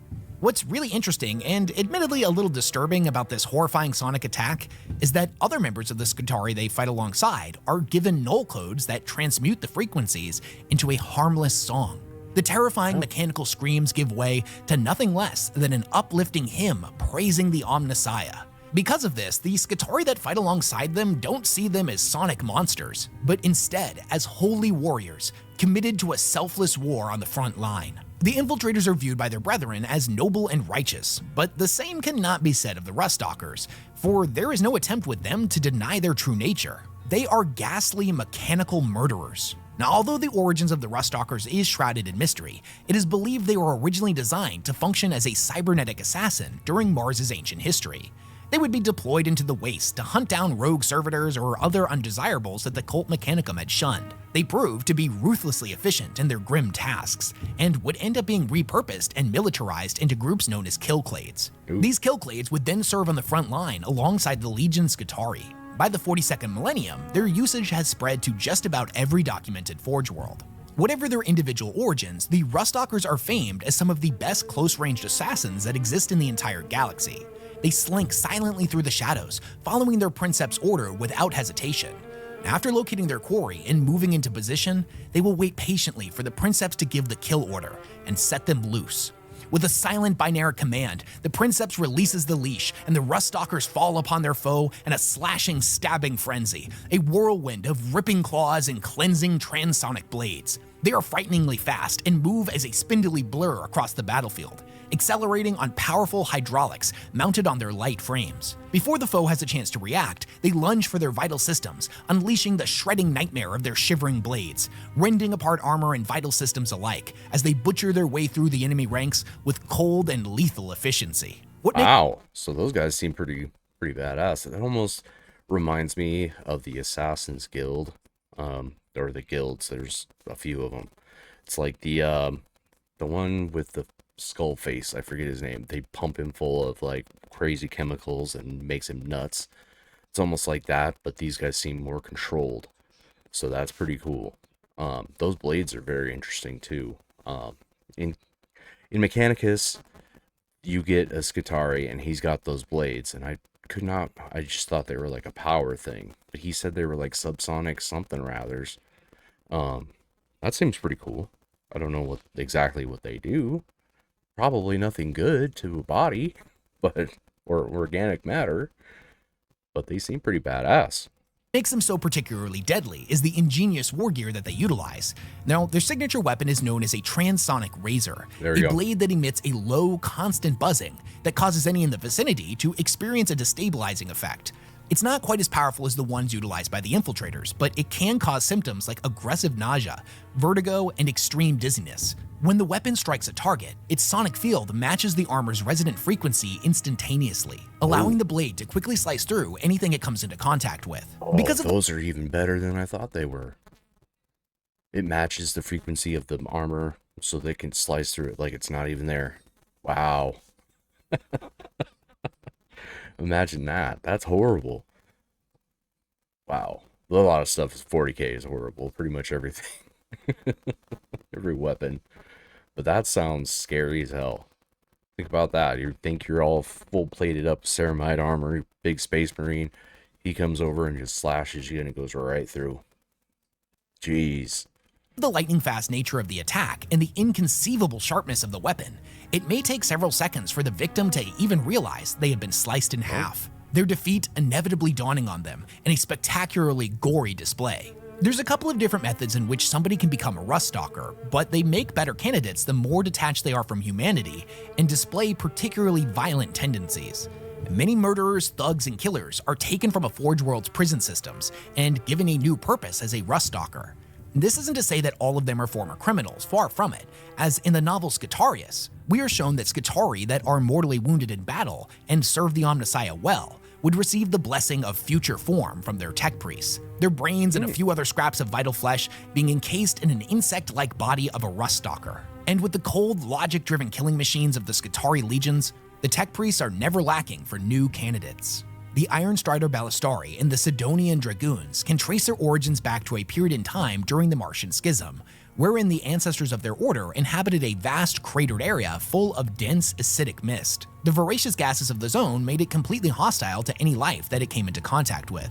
Thus it was said that these ancient people would mount stilted constructs with which to stride above the gases. Thousands of years later, their descendants would continue the tradition, taking to the battlefield upon a construct known as an Iron Strider engine. These things were invented in the 33rd millennium by a tech priest known as Aldebrak Vin. And don't let its somewhat silly appearance fool you, the machine itself was an absolutely remarkable creation that was as close to perpetual motion as the Mechanicus has ever been able to create. It is designed in such a way that just by moving, the engine powers itself. One would assume that such a remarkable device would have earned the tech priest that created it unprecedented accolades. But the unfortunate reality is that that wasn't the case. It is said that he was shunned and mocked by his jealous colleagues and would wind up dead under mysterious circumstances.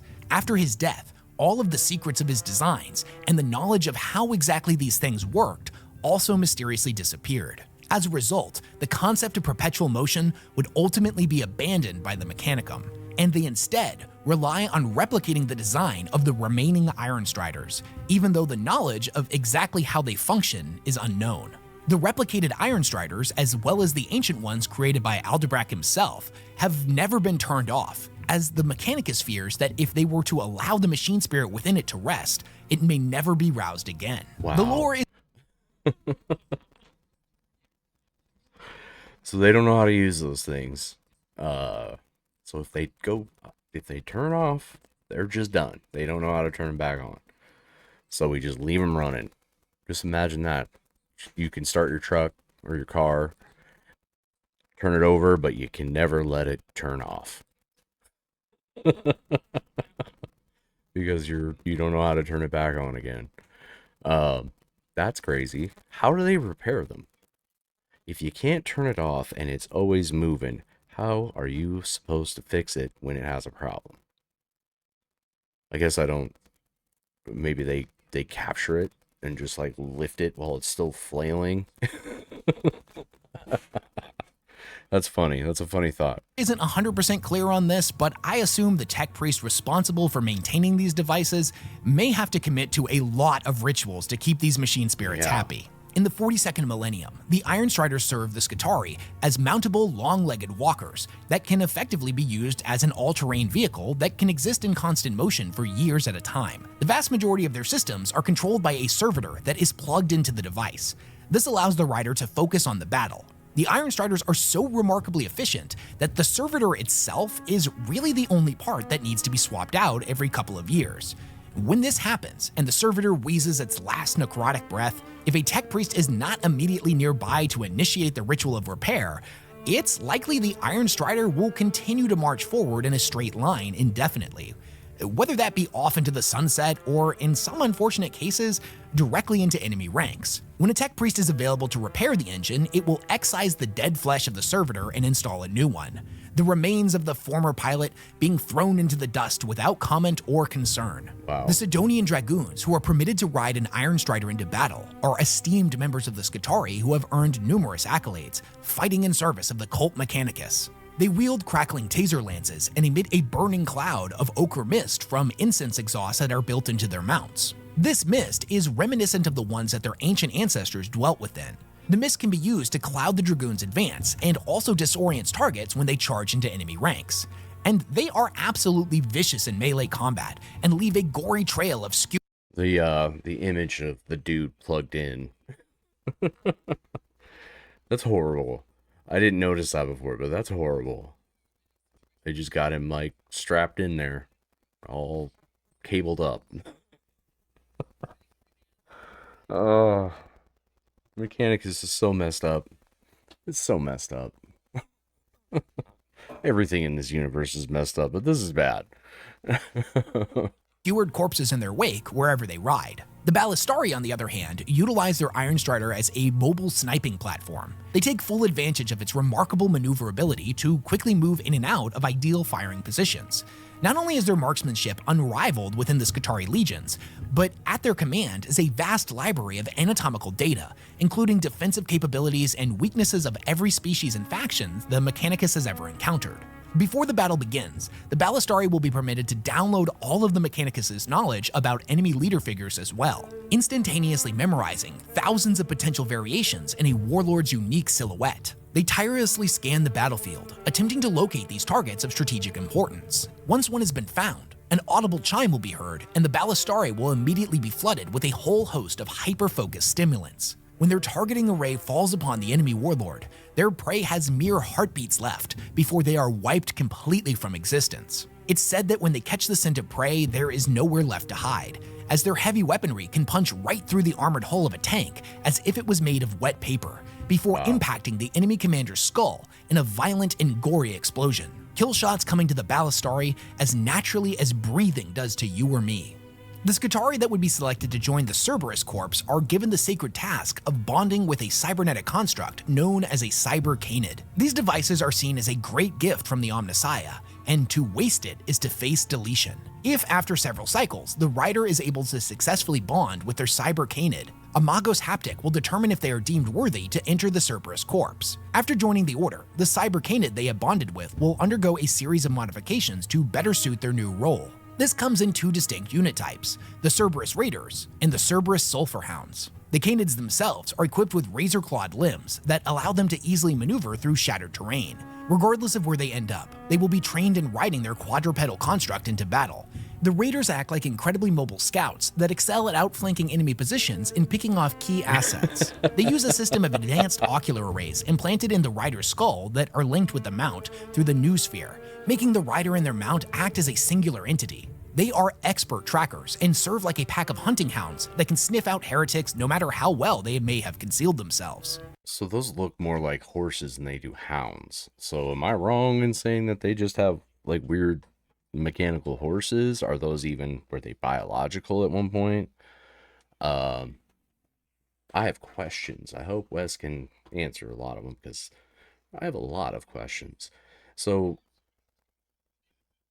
yeah, I guess the main ones are, were they organic life forms or are they just a construct and no modifications needed? They were just something that was there. And also why do they look more like horses than they do hounds? Are they just big hounds?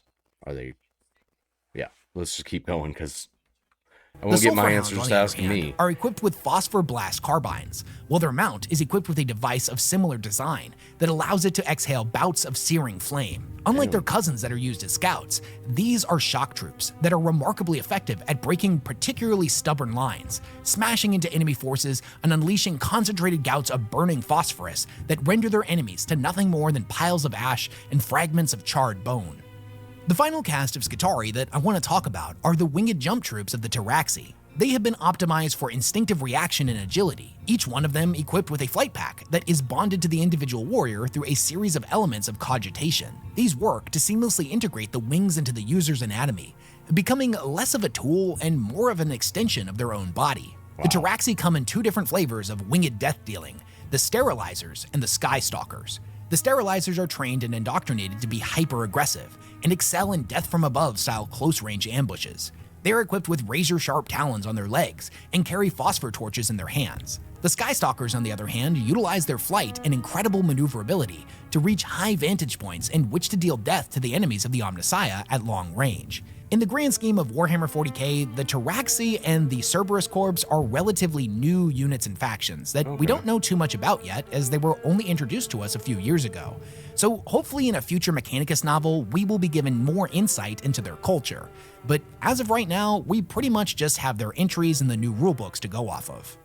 The Orders of the Electro-Priests are another common unit that you'll see fighting for the Adeptus Mechanicus on the front lines. Each and every one is a conduit for the motive force, and is absolutely bristling with electrical energies, with which they will use to illuminate the heathens of the galaxy. There are actually 2 different types of Electro-Priests that have their own unique belief systems and fighting styles. And let's just say, as is all too common with different denominations of the same faith, they don't tend to get along. The congregations of Electro-Priests are seen as the direct embodiment of the more arcane and fanatical side of the cult Mechanicus. Their orders are dedicated specifically to the worship of the motive force, the 1/3 aspect of the machine god that represents the spark that drives all systems, be they organic, synthetic, biological, or mechanical. The motive force is seen as the fire that leaps from neuron to neuron, and the illumination that reignites cold reactor cores. It runs like a current through the bodies of the Electro-Priests. Their implants that they have under their skin, known as electus, connect their entire nervous system together and allow this energy to build frantically over time, its power accelerating proportionally based on the priest's mental state. When they get whipped up into a religious fervor, they can generate bioelectrical pulses strong enough to incinerate incoming projectiles. The electus themselves are a device that is worn by just about every member of the Machine God's faithful, and in their simplest form can be used to remotely access a wealth of identifying and hierarchical data. So basically what would be the equivalent for something like this? Like there's shock mage or something and like magic or something. That's very interesting. Why are they all blind? I guess I don't know that. He didn't say. But it looks like none of them have eyes, or they have their eyes sewn shut. Oh, body modifications. Oh boy. I can really say, without, without too much, where do I want to go with that? I can really say that these guys have some of the craziest body horror stuff that I've seen in 40K so far. Like, this is on a whole nother level. Oh man. So these guys essentially are tech priests, but electrical, and they can shoot electricity, and it seems like they're pretty strong. I don't really know anything more about them than that, but I'm excited to learn more.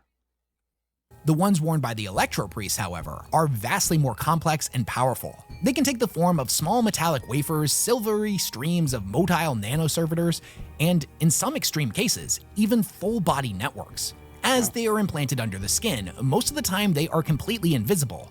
However, some Electro Priests have theirs designed in such a way that they radiate vibrantly up through their flesh, appearing as glowing runes or streaking bolts of lightning. They are viewed by their bearers as a prestigious mark of the machine god's blessing. Now, the reason it's so important that we know about the Electus is to better understand the two major factions of Electro Priest, because at the heart of their philosophical differences is the way in which the motive force, and thus the implants used to wield it as a weapon, are utilized. There are two main sects of Electro Priests, the Fulgurites and the Corpuscarii, and the two factions don't tend to see eye to eye, in a somewhat literal sense, as Electro Priests don't have eyes, as the constant channeling of electricity normally causes them to burn away or bubble out in a dribbling mess at some point in their careers. Instead, seeing by sensing electromagnetic signatures and seeing the world as a crackling vision of the motive force, but also in a more philosophical sense. So they can kind of use like electricity, bioelectricity, to see, because their eyes bubble out of their heads. Oh my god. Oh. The body horror, the craziness, the flesh is weak. Sense as well. You see, the schism that divides the two sects goes all the way back to pre-imperial times. Back then, the Corpuscarii believed the machine god's light needed to be brought to the galaxy, that through this divine light, all savages could be illuminated. Their crusades used considerable amounts of resources, but those early pioneers believed that the Omnissiah's power was infinite. The Fulgurites, on the other hand, had the complete opposite perspective and saw the blatant wasting of the holy motive force as outright blasphemous. They were appalled by the sheer quantity of resources frivolously consumed by the Corpuscarii crusades. They believed wholeheartedly that the motive force was a finite resource, and by lavishly illuminating their ships, even though no members of the Order needed light to see, and in practicing a fighting style that channeled blasts of electricity through the air, they were disrespecting the machine god's power. This philosophical disagreement would lead, as most often do in human history, to open warfare between the two factions. These were known as the Conduit Wars, and even to this day, the red planet of Mars still bears unmistakable scars inflicted by the Electro Priests and their bitter wars of faith. By the time of the 42nd millennium, they would reach a point where they could coexist with one another, open warfare between the two factions being incredibly rare. But that doesn't mean their issues have been resolved, far from it. Neither side has amended their beliefs. Their fighting has just become far more subtle and political in nature. The Corpuscarii advance through the battlefield, chanting litanies and hymns to the machine god as his energy builds in their veins. They are protected by barriers of shimmering energy known as Voltaggeist fields. The fanatics can summon lightning at will through their electrostatic gauntlets. Through violent bursts of energy, the machine god's wrath is funneled into their enemies, and in what they believe to be an act of mercy and great generosity, the condemned is granted the ecstasy of full-body electrocution. In that brief second before death, the heretic will be forced to witness the machine god's holy light before being shaken apart and burned from the inside out. In stark contrast to the overzealous use of the motive force, the Fulgurite do not fight at ranged, and instead crackle with energy they have stolen from those they have bludgeoned to death in combat. Whereas the Corpuscarii believe in the generous spreading of the machine god's light throughout the galaxy, using it to enlighten non-believers, the Fulgurite instead seek to reclaim it, to tear the bioelectrical life force from the heretic, the witch, and the alien, and bind it with the Omnissiah, that only those deemed worthy by the machine god should possess his life-giving energy. To this end, they would willingly render every culture that did not fully devote themselves to the worship of the Omnissiah to nothing more than dust in the wind. To the Fulgurite, the wasteful use of energy is a sin on par with allowing a heretic to wield its power. They don no armor and forsake the use of any powered weaponry, marching directly into the enemy ranks and bludgeoning them to death with their electro-leech staves, a device constructed out of multiple conductor rods that draw energy out of the target with every strike, storing it in a series of capacitor cells. On one hand, these weapons are incredibly effective against war machines or any form of powered armor or weapon, but in a disturbing twist, they are also able to suck the bioelectricity from living creatures, their foes collapsing to the ground after a single strike, their corpses left cold. Hold on a second. So those models are cool.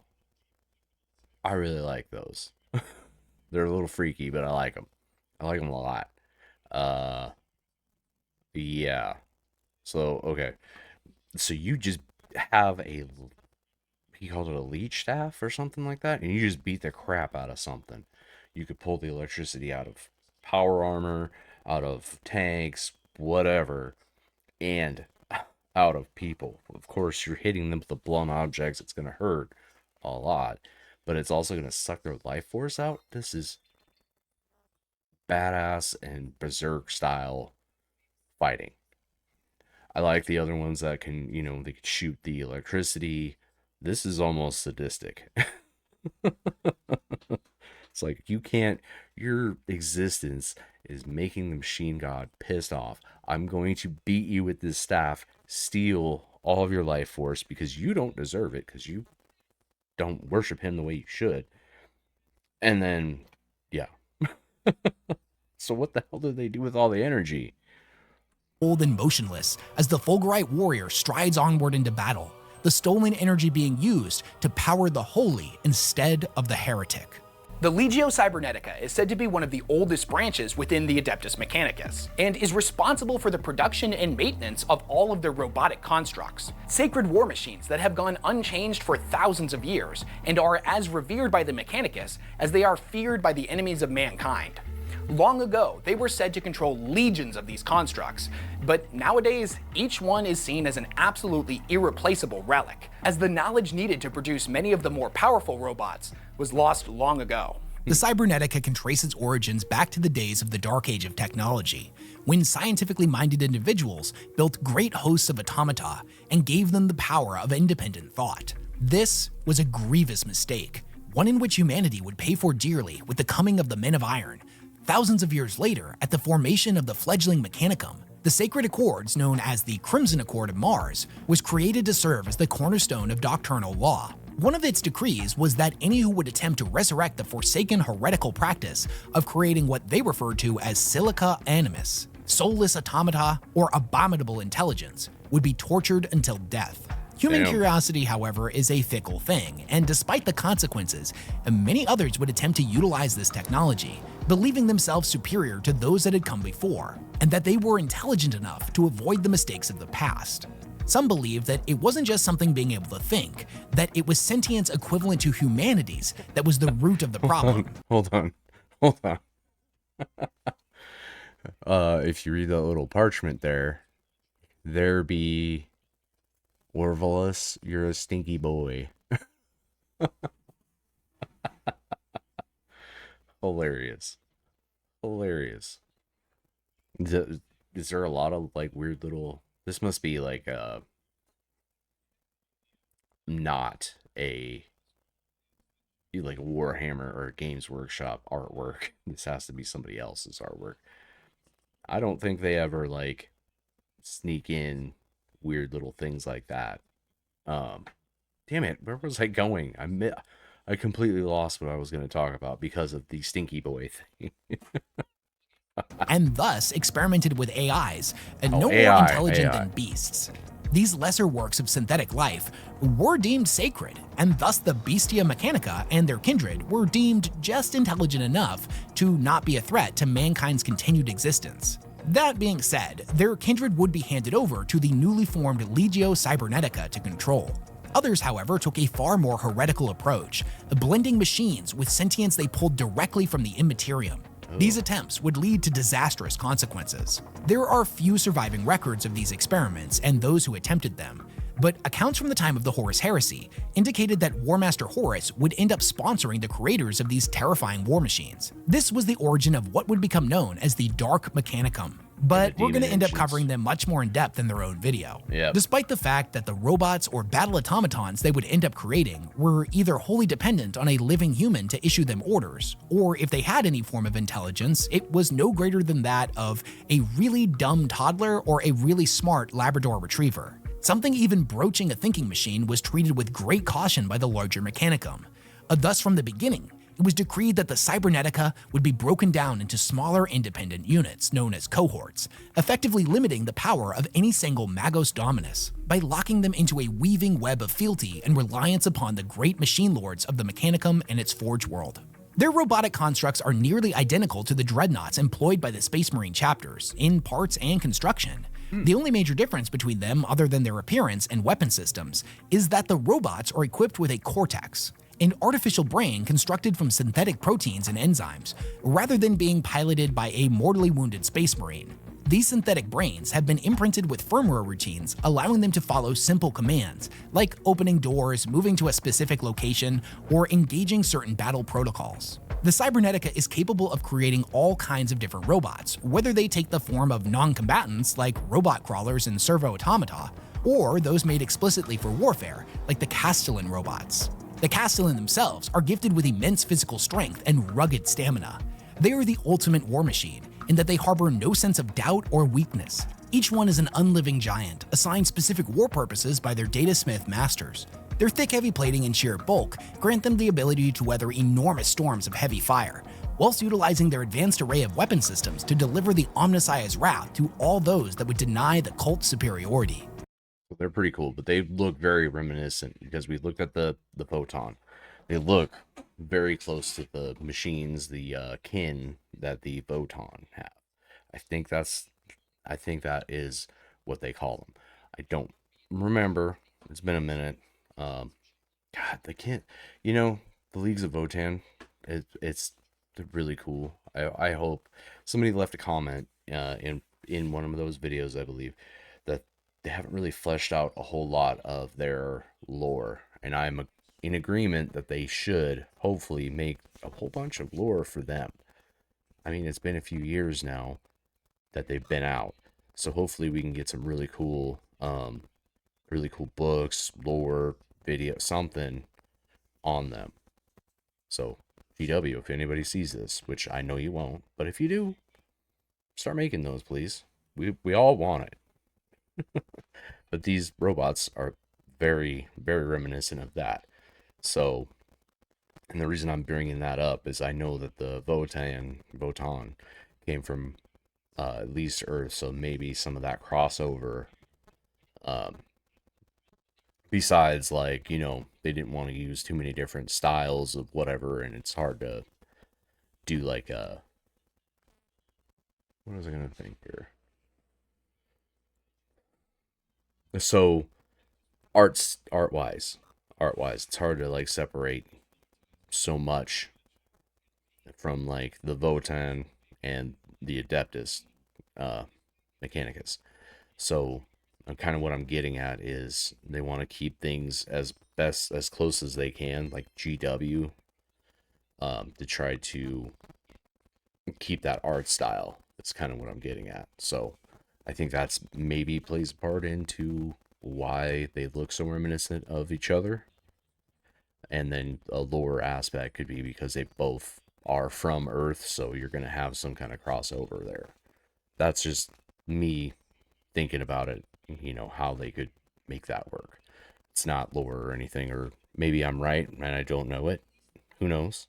These robots have been in service to mankind since the earliest days of the Mechanicum, and although not confirmed, many Forge Worlds claim to have functioning models that have been in service for millennia even before this. The claim itself is not entirely out of the realm of possibility, as the technology and knowledge utilized in their creation has existed since the Dark Age of technology. Unfortunately, the knowledge has long since been lost, so all of the Castellans in service are at bare minimum multiple millennia old. Thousands of years ago, the robots of Legio Cybernetica were said to exist in numbers large enough to single-handedly lay waste to entire Xenos empires.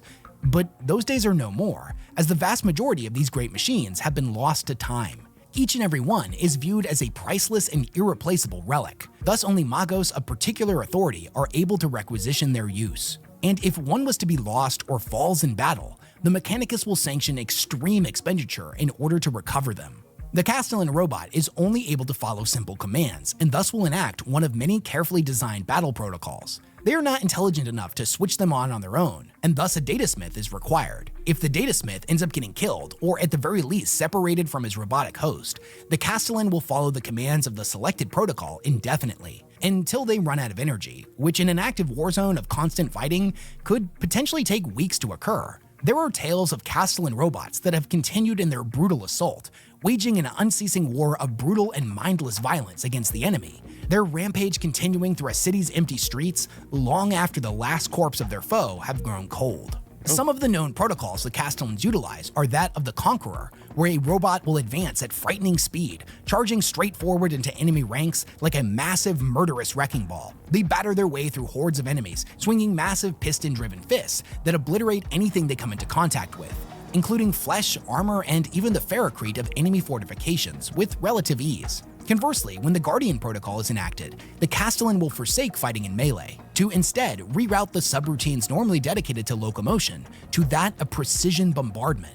Once activated, the robot will lock in place, their heavy weapon systems roaring to life and becoming a protective bastion of unrelenting firepower. Datasmiths that prefer this protocol will often replace a Castellan's fist with a set of phosphor blasters, further amplifying the robot's catastrophic damage they are able to inflict at long range. Once the Datasmith initiates their ballistic subroutine, the robot unleashes a hurricane of glowing phosphorus shot, the white-hot spheres impacting the target and sizzling wildly as they eat through flesh and armor alike. The Cult Mechanicus has decreed that flesh is weak and the machine is pure. To this end, the opportunity to command a group of these holy machines is the equivalent of being tasked with leading a host of angels into battle. I don't think it's that out of line to say that the Mechanicus is one of the most interesting factions in all of Warhammer 40k. They have access to some of the most advanced technology that humanity has ever seen, and sit upon a throne built of raw data. They are privy to the wisdom of the universe, and with each and every exploratory fleet that they launch, they come ever closer to understanding the true nature of the machine god.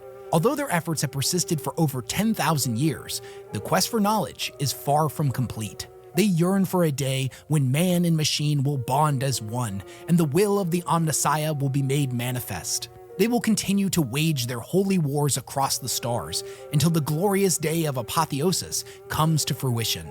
I love the Mechanicus as a faction. They're easily one of my favorites, but even still, I can't help but feel a deep sense of sadness whenever I read about them. Despite their overwhelming numbers and ridiculous level of technology, they are a faction built upon the foundation of lies and hypocrisy.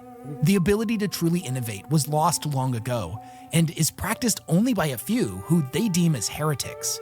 That is true. So Wes is making a very good point right now, that they can't ever really create new things. They can, but it takes forever. Innovation is stagnant. It does kind of bum you out. And I'm kind of like thinking like, hey, they do all the body horror stuff for a reason. They're trying to become, more machine than anything, but probably never ever going to happen. Waiting for the Omnissiah to meld them together, right? But then you can't ever create more, and your life is just straight up like, hey, it's wartime, or you're going to be lobotomized and turn into a robot or a servitor, and that's it. And only the top guys who have gotten there by being not great, they're not really, are they people? By not great people, being not great people, getting up all the way to the top. It is like a circle of lies and just ever war and whatever else. It's just not, it doesn't seem like a great life or a great time. They are very cool, though, as a faction. I do agree. They are very, very cool. Lots of crazy stuff in there. Innovation being replaced with reverence for the time in which humanity was the architect of its own destiny. They emulate the great minds of the past by forsaking that which allowed them to accomplish true greatness in the first place. They are completely enslaved to ancient history, bound by rigid adherence to tradition, and esoteric rituals whose true purpose and meaning has been lost to time. Discernment and comprehension have been sacrificed in the name of right dogma and edict. They view themselves as superior to all those not as blessed by the machine god as they, and callously strip away more and more of their humanity with each and every day. They condemn all those that go against their creed as blasphemers, viewing any that would dare attempt unlicensed innovation as a heretic. Yet they continue to inflict all manner of atrocity against their own people. By their account, they maintain their alliance with the Imperium only as it furthers their own goals and ambitions. What happens when the leaders of Holy Terra decide to pursue a path they deem offensive to the machine god? They believe their way of life, laws, and system of faith to be superior to all others, while conveniently ignoring that they are completely dependent on the Imperium to continue to exist. But it doesn't matter. They will continue their relentless quest for knowledge, sending fleets into the darkest corners of the galaxy, not in the name of discovery and advancement, but in the desperate attempt to get one more fleeting glimpse into a better age. So long as their armies maintain the ability to obliterate any that would offend their creed, and their holy machines continue to be appeased through their ritualistic sacrifices, the Cult Mechanicus will stay the path, dragging humanity into the future by shackling them to the past, driven ever onwards towards entropy and ignorance. The deepest irony being that every action they take to inch ever closer to the emulation of the machines they hold so sacred is done with the fervent faith and obsessive ambition of mortal men. No matter how fiercely they deny it, no matter how much of their flesh they sacrifice, no matter how close they get to the grand designs of the machine god, the Mechanicus is ultimately a slave to its own humanity. Okay, so that was the Adeptus Mechanicus deep dive. The Flesh is Weak by Weshammer. Bravo, Weshammer. Why does he always do such a great job breaking stuff down the way he does? There's a lot of research that goes into his videos. I mean, I'm sure a lot of it's knowledge because he loves 40K so much and probably has for a very long time, but then also the reading he's got to do, all the searching for like little tidbits here and there. It's just bravo, Weshammer. You did an amazing job. So the Mechanicus is awesome, freaky. I like them. I'm also really afraid of them, but they seem pretty cool. These guys, some of those lightning figures, the guys with the hand, I like those. Right now, my collection, the way I'm kind of working on my armies and stuff, which, obviously I don't have enough models to play an actual game yet. But I'm kind of looking at, all the different models I could get just to paint and enjoy painting, because I really do like that. I really like painting. Which at some point soon I'm going to have a video about that. I just don't know when I'm going to get to it. But yeah, it's just, the models are cool. The faction itself is kind of cool. The weirdness that they do. I mean, you don't get much better than that. Thanks for watching. If you want to see more Warhammer content, I have a playlist popping up around here. Don't forget to like, subscribe. Go check out Weshammer's video and his channel if you're not subscribed to him. Shame on you. Shame on you. Peace.